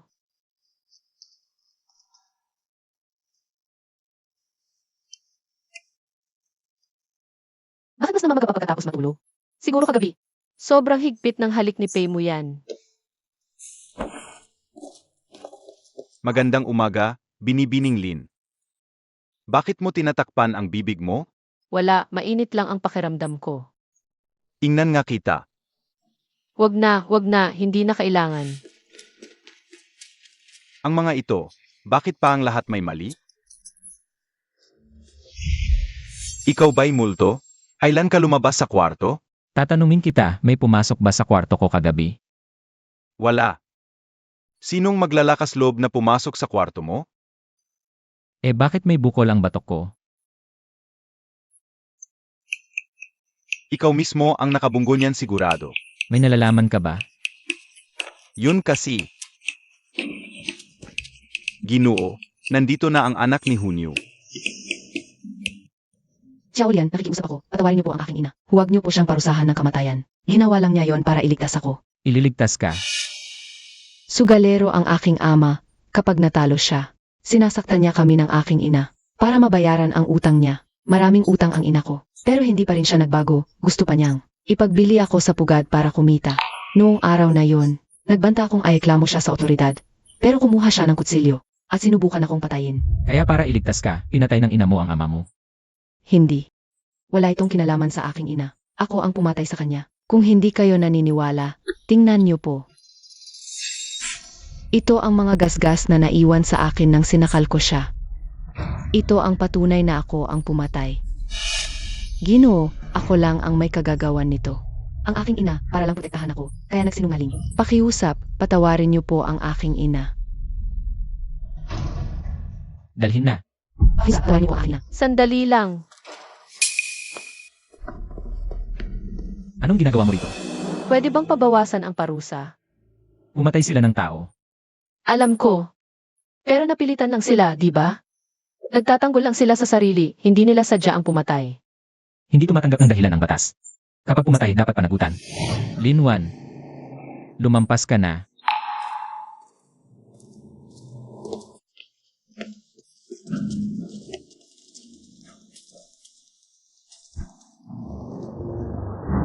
Ginoo, kahabagan niyo po kami. Ginoo, ako lang ang may kasalanan.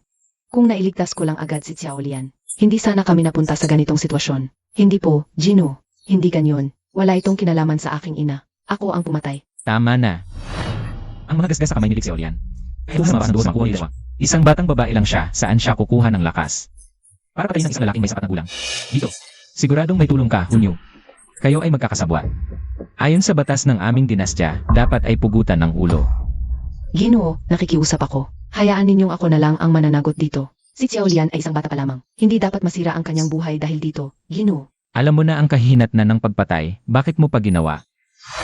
Kung hindi ko siya pinatay, kami ang mamamatay. Hindi ako nagsisisi. Nakikiusap lang ako. Ginoo, bigyan ninyo ng pagkakataon si Xiao Lian. Pakiusap, Ginoo, patawarin ninyo ang aking ina.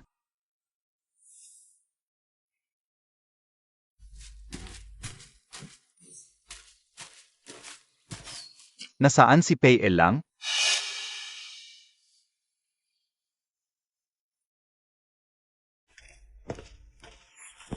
Malamig at walang puso kang lalaki. Ayaw na kitang makita.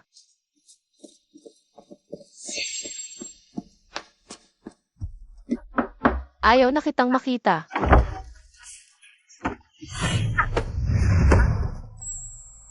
Paumanhin, maling tao ang tinamaan ko. Ang hatol kay Hunyo at Xiao Lian ay lumabas na. Walang parusang kamatayan. Mas magaan pa ang naging hatol.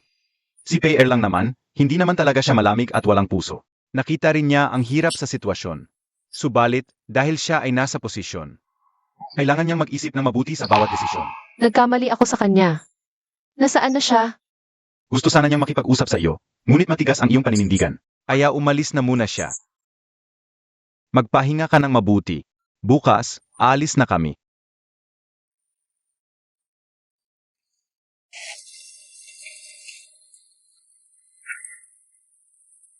Binibining Lin, tapos na ang kaso sa Nancheng. Sa ilang araw, ako at si Pei Elang ay babalik na sa kabisera. Ito ang bahay na ipinabili ni Pei Elang para sa iyo. Maaari ka nang manatili dito nang walang alinlangan. Ayaw pa rin niyang pauwiin ako. Ito ay hindi ko masasabi. Dr. Zhang, maaari mo ba akong tulungan? Anong tulong? Pakiusap, ayusin mong makita ko si kuya mo. Ngunit, Gusto ko lang siyang makita. Sige. Diyos sa Yushen, taimtim ang aking puso. Nais kong magdasal sa gabing umuulan upang matupad ang lahat ng aking hiling. Mayroon akong 3 hiling. Una, sana'y ligtas at maayos ang buhay ni kuya mo. Maligaya at walang problema. Pangalawa, sana'y maayos ang karera ni kuya mo. Maging maganda ang kanyang kinabukasan. Pangatlo, sana'y maging magkasama ang lahat ng nagmamahalan, maging masaya at magkaisa.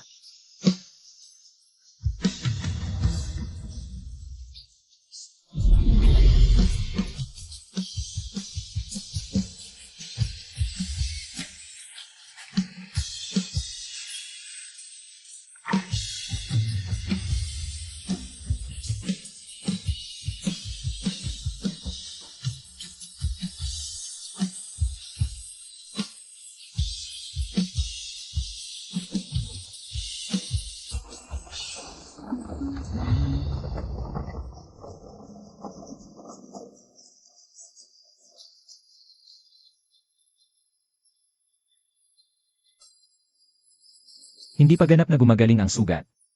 Nandito ka pa rin sa ulan. Kuya mo, hindi ko sinasadya pero nabalitaan ko. Na mas taimtim ang dasal sa gabing umuulan at mas madaling matupad. Hindi ako naniniwala sa tadhana o sa mga espiritu. Sa ano naniniwala si kuya mo? Sarili. Kaya hindi mo kailangang gawin ang mga walang kabuluhang bagay na ito. Umuwi ka na. Kuya mo, pasensya na, nagkamali ako ng akala sa umaga. Pero tingnan mo, hindi lahat ng ginagawa ko ay walang kabuluhan. Hindi ka naniniwala sa mga espiritu, pero ako naniniwala, matatag ang paniniwala ko. Basta may tapat na puso, lahat ng hiling ko ay magkakatotoo. Kuya mo. Isama mo ako pabalik ng Kyoto, pwede ba? Bitawan mo. Ayoko. Bakit ba kailangan kang sumunod? Dahil mahal kita, kaya hindi ko kayang tiisin ang paghihiwalay. Lalo na ang sakit ng pagmimiss, nag-aalala rin ako.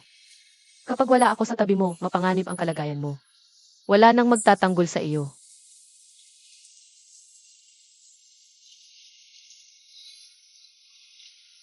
Seryoso ka bang handang isakripisyo ang buhay mo?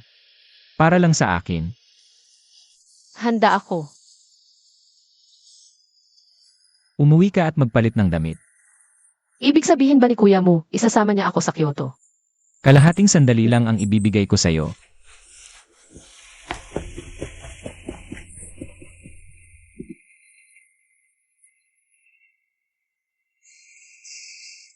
Ngayon, samahan mo akong maglibot ng matagal. Bakit pagkatapos bumalik, hinatak ka agad para maglakad-lakad? Wanwan, ikaw talaga. Malapit na nating makuha si Kuya P. Sakto lang. Mukhang masaya doon. Punta tayo roon. At Wan, sumunod ka.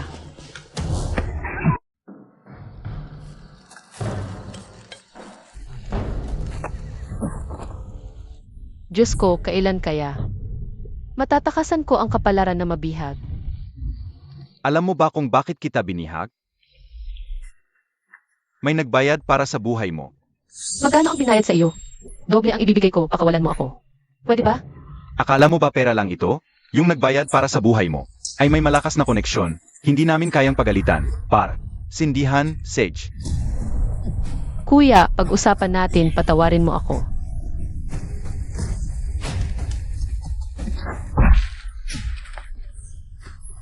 Tumakbo ka.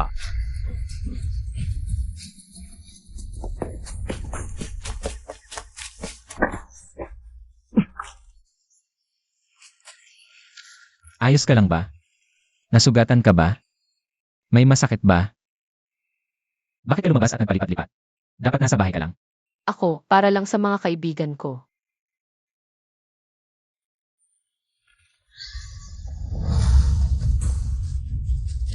Sila kaya ang mga bumalik?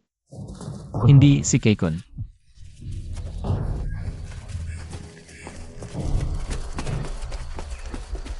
Ginoo, Binibining Lin, ayos lang ba kayo? Ayos lang, Keikon. Ihatid mo si Binibining Lin pabalik mamaya. Hindi ka ba uwi? May pupuntahan akong isang tao. Pero yung nasa likod ng pagkakatali sa akin, Lanan. sasama din ako. Gusto ko din malaman kung sino talaga ang nagpatali sa akin. Tigilan mo na, bitawan mo. Ayoko, kailangan kong ilabas ang sama ng loob ko para gumaan ang pakiramdam. At higit pa, hindi ako mapapanatag kung ikaw lang mag-isa, Mujej. Keikon, hintayin mo ako dito, babalik ako agad. Opo, Ginoo.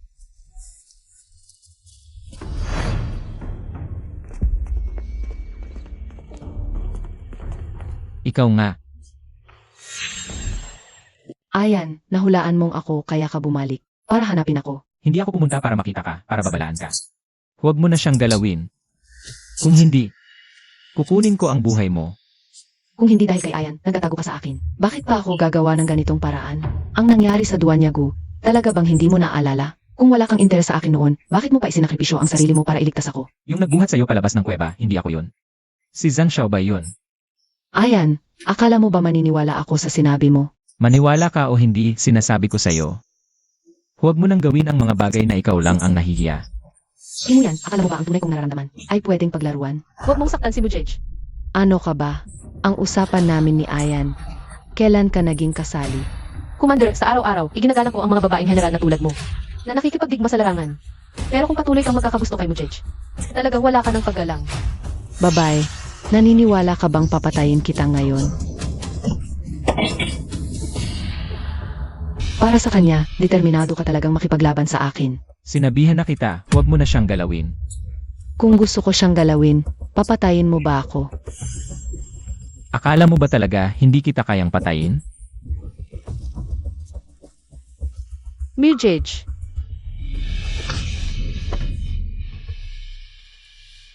Ayos ka lang ba? ayos lang.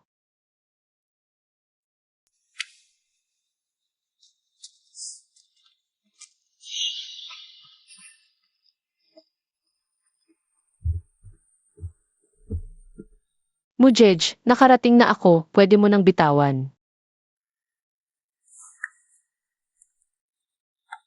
Mujej, salamat sa pagsagip mo sa akin kanina, na-touch ako. Huwag mo nang ulitin ang mga delikadong bagay, alam mo.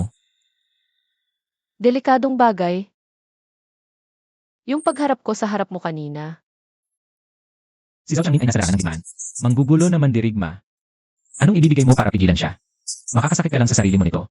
Talaga bang gagawin ni kuya mo para sa akin? Napatayin si Zhao Changning. Siya ang prinsesa ng Pingyang. Kung talagang gagawa siya ng masama sa'yo, syempre, papatayin ko siya. Kahit maging kaaway mo ang prinsipe ng Pingyang, wala kang pakialam. Ang pakialam ko lang ay ang mga taong mahalaga sa akin. Ako rin, si kuya mo lang ang mahalaga sa akin.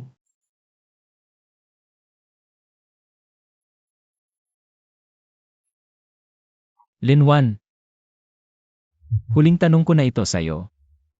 Talaga bang gusto mo ako? Ako, Kung magbabago ang isip mo, itulak mo ako.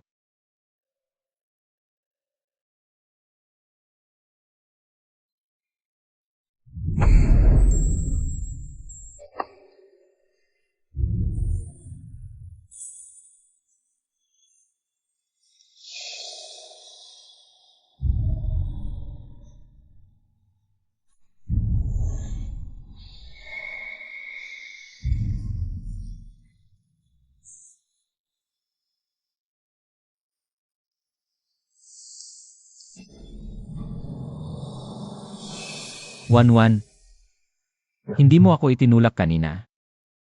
Wala nang pagkakataon sa susunod. anong ibig sabihin yan? Gusto ako ni kuya mo?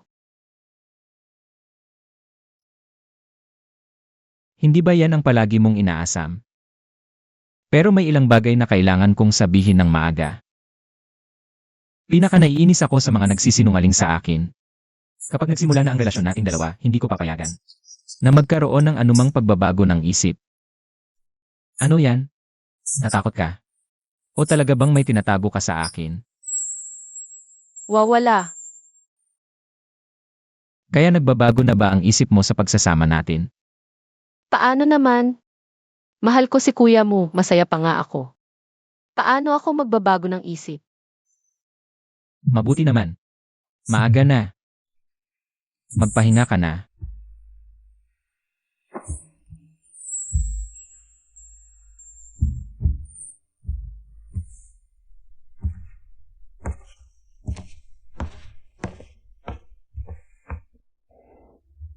Sinabi ni Pei Muya na gusto niya ako.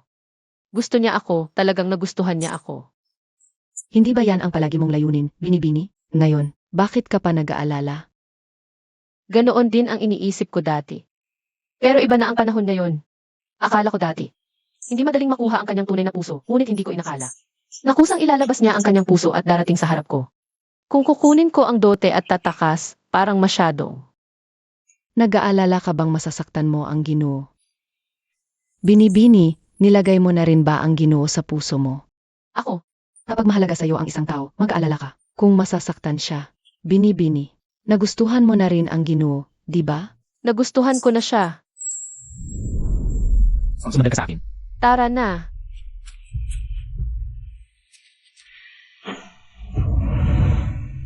Magtago ka rito, babalik ako agad. Hanggang umaga ba siyang nagbantay? Ayos ka lang ba? Nasugatan ka ba? May masakit ba sa'yo?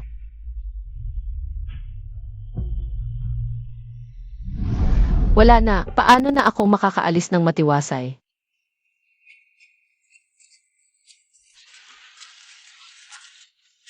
Binibining Lin. Guro, bakit ka rin narito sa Kyoto? Noong huli sa timog na lungsod, bumili ka sa akin ng isang inukit na kahoy. Sinabi mong ibibigay sa iyong minamahal. Hindi ko alam kung ngayon, ay, nagkatuluyan na ba ang dalawang nagmamahalan? Hindi ko alam kung mabuting kapalaran o sumpa. Mukhang nag-away na naman. Ayos lang, kamakailan ang estudyante ko ay gumawa ng napakagandang inukit na lawan. Dahil may pagkakataon tayo. Ngayon, ipinagkakaloob ko ito sa iyo. Hindi pwedeng ganoon. Ayos lang, kung ang inukit na lawan ay magdudulot ng isang magandang pagsasama. Iyon ay karangalan ko. Ingwan, Kunin mo agad ang inukit na laawan. At ipakita mo kay Binibining Lin.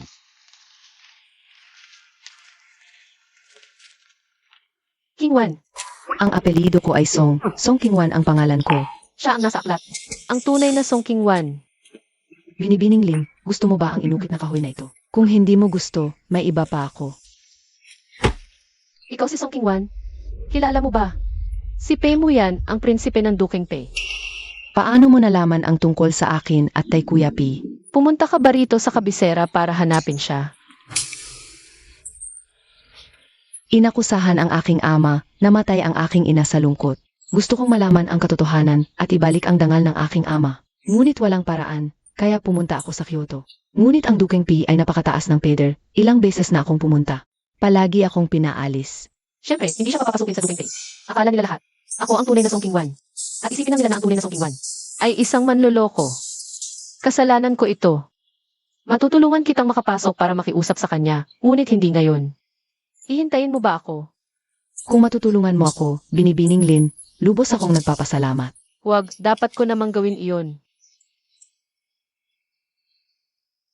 Para sa iyo.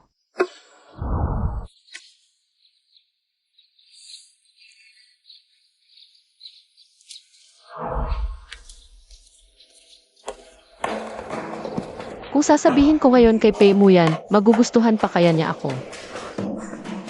Pareho lang ang resulta, mas mabuting harapin na agad. Kuya Mu, saan kayo pupunta?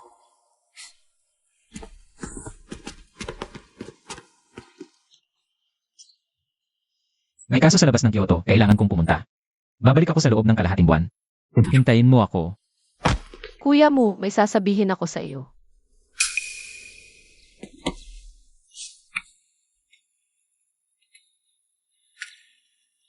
Pagbalik ko na lang sabihin mo sa akin.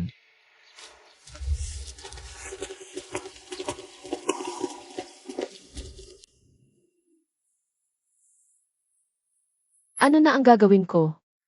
Sabi ni Pei Mu yan, ayaw na ayaw niya sa mga nagsisinungaling sa kanya.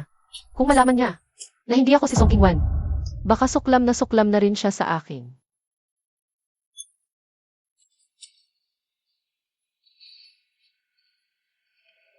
Pei Mu yan, patawarin mo ako. Hindi na kita lolokohin ulit.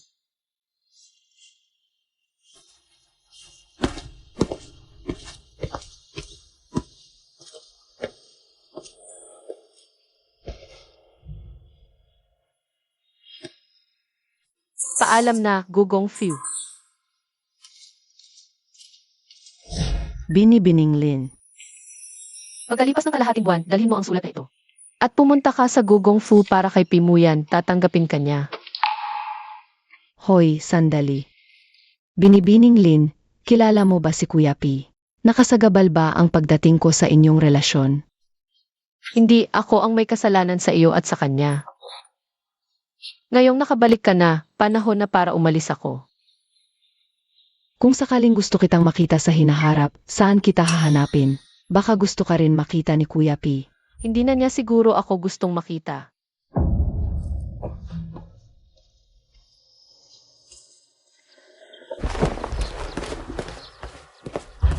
Wan. Ginoo, sa wakas nakauwi ka na. Kalahating buwan na ang nakalipas. Sabihin na bibili ng wishes kaya wishes. Alas sa mga nuno. Hanggang ngayon hindi siya bumalik. Ginoo, ano na ang gagawin natin? Baka may nangyari sa kanya. Ginoo. May isang babae sa pintuan na nagsasabi siya si Song King Wan at humihiling na makipagkita. Dalhin mo siya sa loob ng hardin. Opo.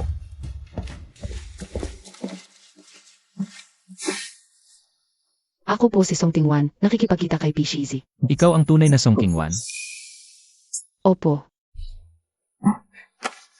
Bago umalis si Binibining Lin, ibinigay niya sa akin ang sulat na ito. Sinabihan niya akong dalhin ito sa inyo pagkalipas ng kalahating buwan.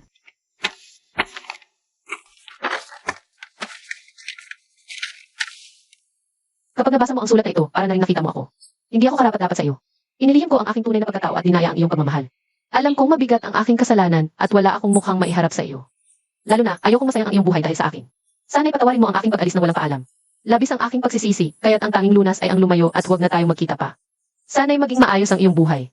Huwag mo na akong isipin. Ang kapal ng mukha ng taong ito. Kekon, Narito po. sumama ka sa akin. Kahit kailangan pang hukayin ang buong mundo. Hanapin natin si Linwan. Ang hina ng loob ko. Sabi ko maghahanap ako ng lugar na hindi makikita ng kahit sino pero napagtanto ko. Wala talagang mapupuntahan. Kung hindi man, ibabalik ko ang pera ng bahay na ito. Kay Pimu yan. Ayoko nang mag-aksaya pa ng oras. Binibining Lin.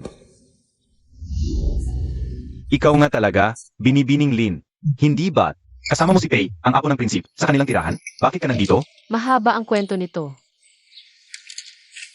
Hindi kaya masama ang pakikitungo sa iyo ni Pimu yan? Kung ganoon nga, Binibining Lin, huwag mong pilitin ang sarili. Ano ba naman ang maganda sa dukal na tahanan? Wala namang kalayaan doon, kumpara sa aming simpleng pamilya. Ginoong Xi, pakawalan mo muna ako. Hindi. Noong nakaraan, pinalaya kita. Ngayon, hindi na kita pakakawalan. Ginoong Xi, ano ba ang sinasabi mo? Sa totoo lang, mula noong unang pagkikita natin sa dukal na tahanan, naibigan na kita. Pero noon, hindi ko alam ang tunay mong pagkatao, kaya hindi ako makapagpakita ng labis na pagmamalasakit. Ngunit nang dumating ka sa Timog Lungsod, labis akong natuwa. Akala ko, sa wakas ay dumating na ang pagkakataon. Pero sa huli, sumama ka pa rin sa pinsan ko pabalik sa kabisera. Binibining Lin, tunay kitang minamahal. Maaari bang bigyan mo ako ng pagkakataon? Bitawan mo siya.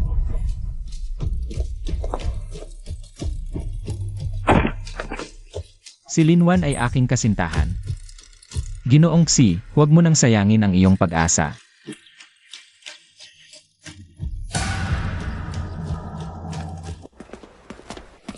Pimu yan, bitawan mo ako. Ngayon, hindi mo na ako tinatawag na kuya mo. Ngayon, galit ka na sa akin. Ang lahat ng pagmamahal mo sa akin noon ay peke lamang, pandaraya lang. Nagsisisi ka na, di ba? Wala akong magawa kaya hinanap kita. Bakit mo ako hinanap? Dadalhin mo ba ako pabalik para pagbintangan? Tumanggap ako ng saksak para sa iyo. Hindi mo ba ako mapapatawad? Patawarin ka. Sino naman ang magpapatawad sa akin?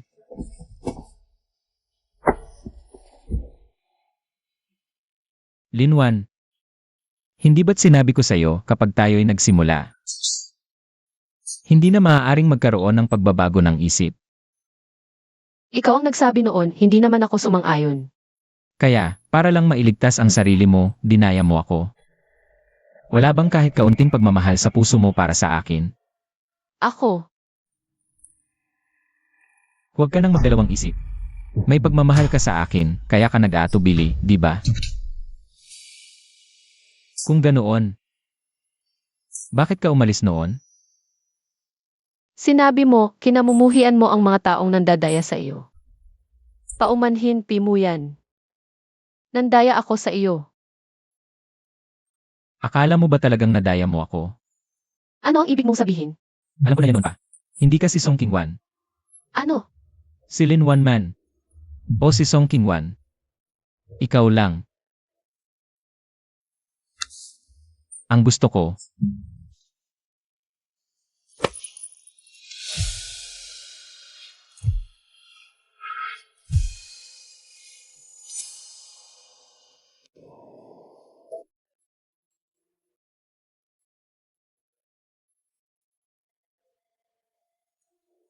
gising ka na.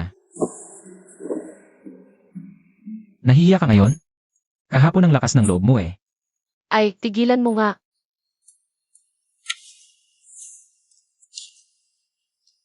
Sige, biro lang. Tara na, uwi na tayo sa bahay. Nasa bahay mo pa ba si Miss Song? Hindi ba ikaw ang nagpauwi sa kanya? So, si Miss Song pala. Ang totoong may kasunduan sa'yo. Sabihin na natin kasunduan yon. Pero magkaaway kami mula pagkabata. Baka ayaw niya talaga sa akin. Nga pala, napakalayo ng pinanggalingan ni Miss Song para hanapin ka. Gusto niyang tulungan mo siyang imbestigahan ulit ang kaso ng ama niya. Tutulungan mo siya, di ba? Palagay ko rin may kakaiba sa kasong yon. Kung may magagawa ako para mabigyan siya ng katarungan, gagawin ko. Buti na lang bumalik ka, Miss Lin, kung hindi, hindi ko alam kung ano ang sasabihin kay Kuya P. Sarili niyang desisyon yon, wala kang kinalaman. Nga, pero may ibang bigla na lang dumating. Parang hindi mabubuhay nang wala ako. Naawa ako sa kanya, kaya napilitan ako. Bumalik. Linwan, Buti na lang nagkabati na kayo. King Juan, hindi ka ba talaga nagagalit na ginamit ko ang pagkatao mo? Nalaman ko na ang buong kwento. Matagal akong nagdalawang isip na pumunta dito sa kabisera, natatakot ako. Baka seryosohin ng Duke ang kasunduan nung bata pa tayo. Mabuti na lang at naayos na ang lahat. King Juan, kwentuhan mo ako tungkol sa ama mo. Matagal na yon. Bata pa ako noon, pero alam ko na isang pamilyang. Ang apelido ay Yang ang nag-report sa kanya, kaya siya nahatulan. Dahil doon, pinalayas ang buong pamilya namin. Pero nang maglaon, nag-imbestiga ako tungkol sa pamilyang yun. 10 miyembro nila. Lahat namatay sa Chuanzhao. Isa na lang ang natira. Isang siraulo na tagapangasiwa. Chuanzhou, Bakit? May problema ba? matagal ng banal na lugar ang Chuanzhou para sa dakilang Feng. Dati, ang prinsipe na si Zhao Xiao ang hari ng Chuanzhou. Kaya dapat, ligtas naman doon. Mayroon pang papatayin ang buong pamilya. Huwag kang mag-alala, sisiguraduhin kong malaman ang buong katotohanan nito. Siya lang ang natirang tagapamahala ng pamilya Yang. Noon, nagpunta siya sa ibang lugar para bumisita sa kamag-anak kaya nakaligtas siya. Pero nang bumalik siya, nalaman niyang namatay na ang lahat ng kapamilya niya sa pamilya Yang. Nabaliw siya sa isang gabi lang.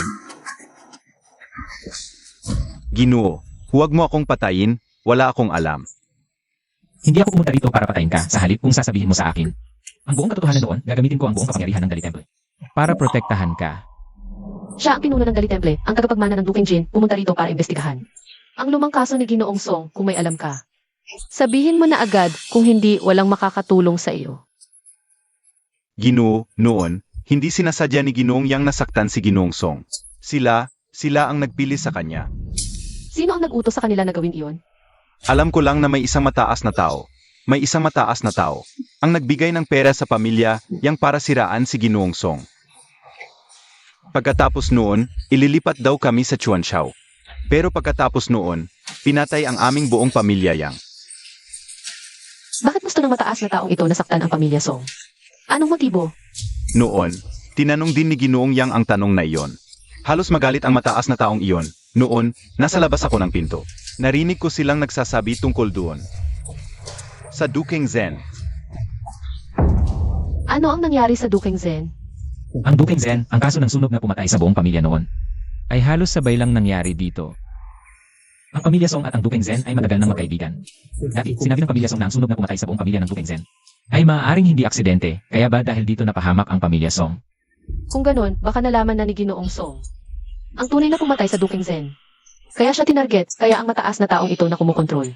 Sa pamilya Yang, ay maaaring ang gumawa ng sunog na pumatay sa buong pamilya ng Duking Zhen. Ang tunay na nasa likod ito. Maaari, malaki ang usapin nito, kailangan kong bumalik agad sa kabisera. Para iulat sa emperador. Tingnan natin kung makakabalik kayo. Ginoong Pei, matagal na tayong hindi nakita. Kagalang-galang na prinsipe, ikaw nga ang may kinalaman dito.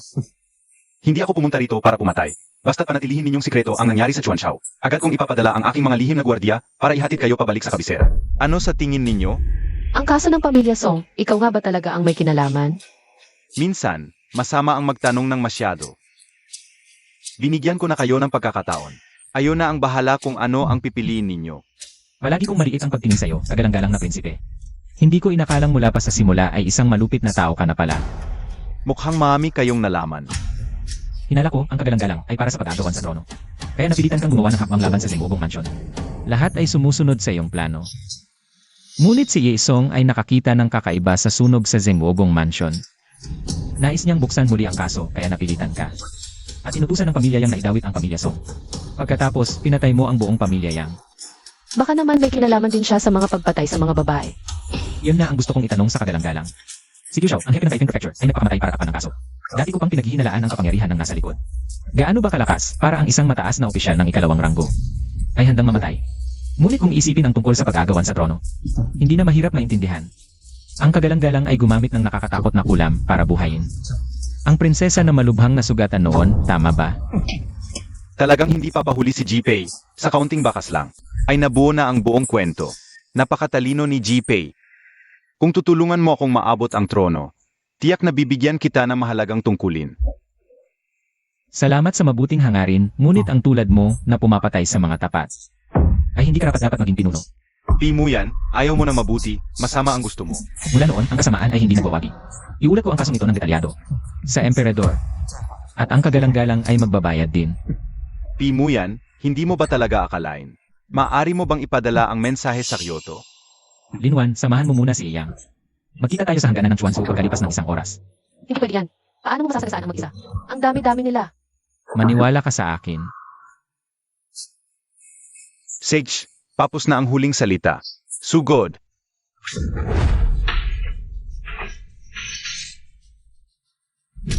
Bilis, umalis ka na.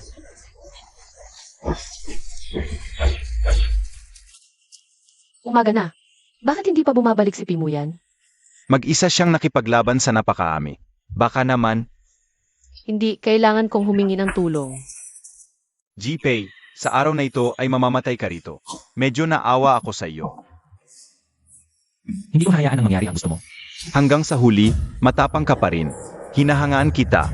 Patayin siya.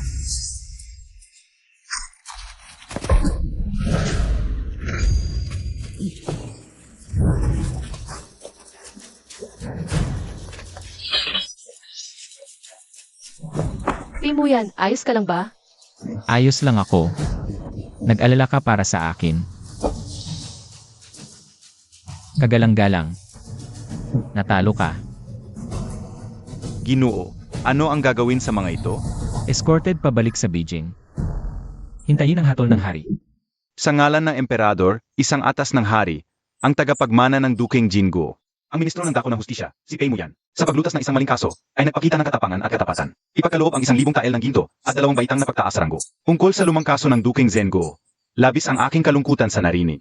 Ang maling kaso ng Angkansong ay dapat ding itama at ibalik ang kanilang karangalan. Si Zhao Qiao, bilang tagapagmana, ay sadyang lumabag sa batas. Ang kanyang kasalanan ay lalong lumala. Siya ay inaalis sa pagiging prinsip ng korona. Iharap siya sa Dako ng Hustisya para pag-usapan. Ito ang atas. Tatanggapin ko ang atas.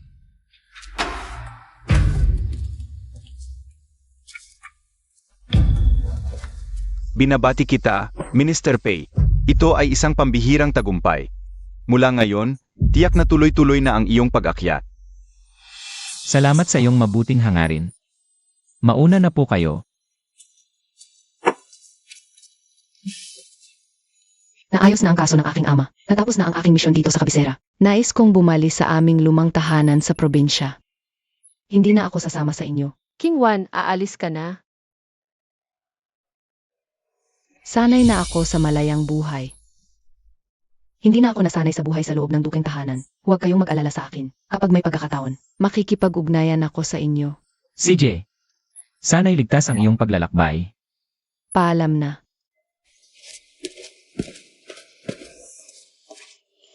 Ang ganda. Bakit bigla akong naiinggit kay King Wan? Ano? Naituldukan na ang lahat, gusto mo na namang tumakas. Bakit hindi ako pwedeng tumakas? Hindi naman ako miyembro ng Angkante. Pwedeng-pwede akong pumunta at umalis dito kung kailan ko gusto. Hinihingi mo ba sa akin ang pagkilala sa'yo? Sino ang may pakialam? 1-1. Pakasalan mo ako. Pwede ba? Nasaan ang iyong katapatan? Ipakita mo sa akin. Kapag pumayag ka, lahat ng ginto sa bakuran na ito ay sa'yo. Totoo ba? At tungkol kay Sutao-Tao, nangako siya sa'yo. Yamang ikaw ang pumalit sa kanya upang pakasalan ako, dapat niyang tuparin ang pangako. At ibahagi sa iyo ang kalahati ng kanyang dote. Ano sa palagay mo? Sige, pipilitin kong tanggapin ang iyong alok.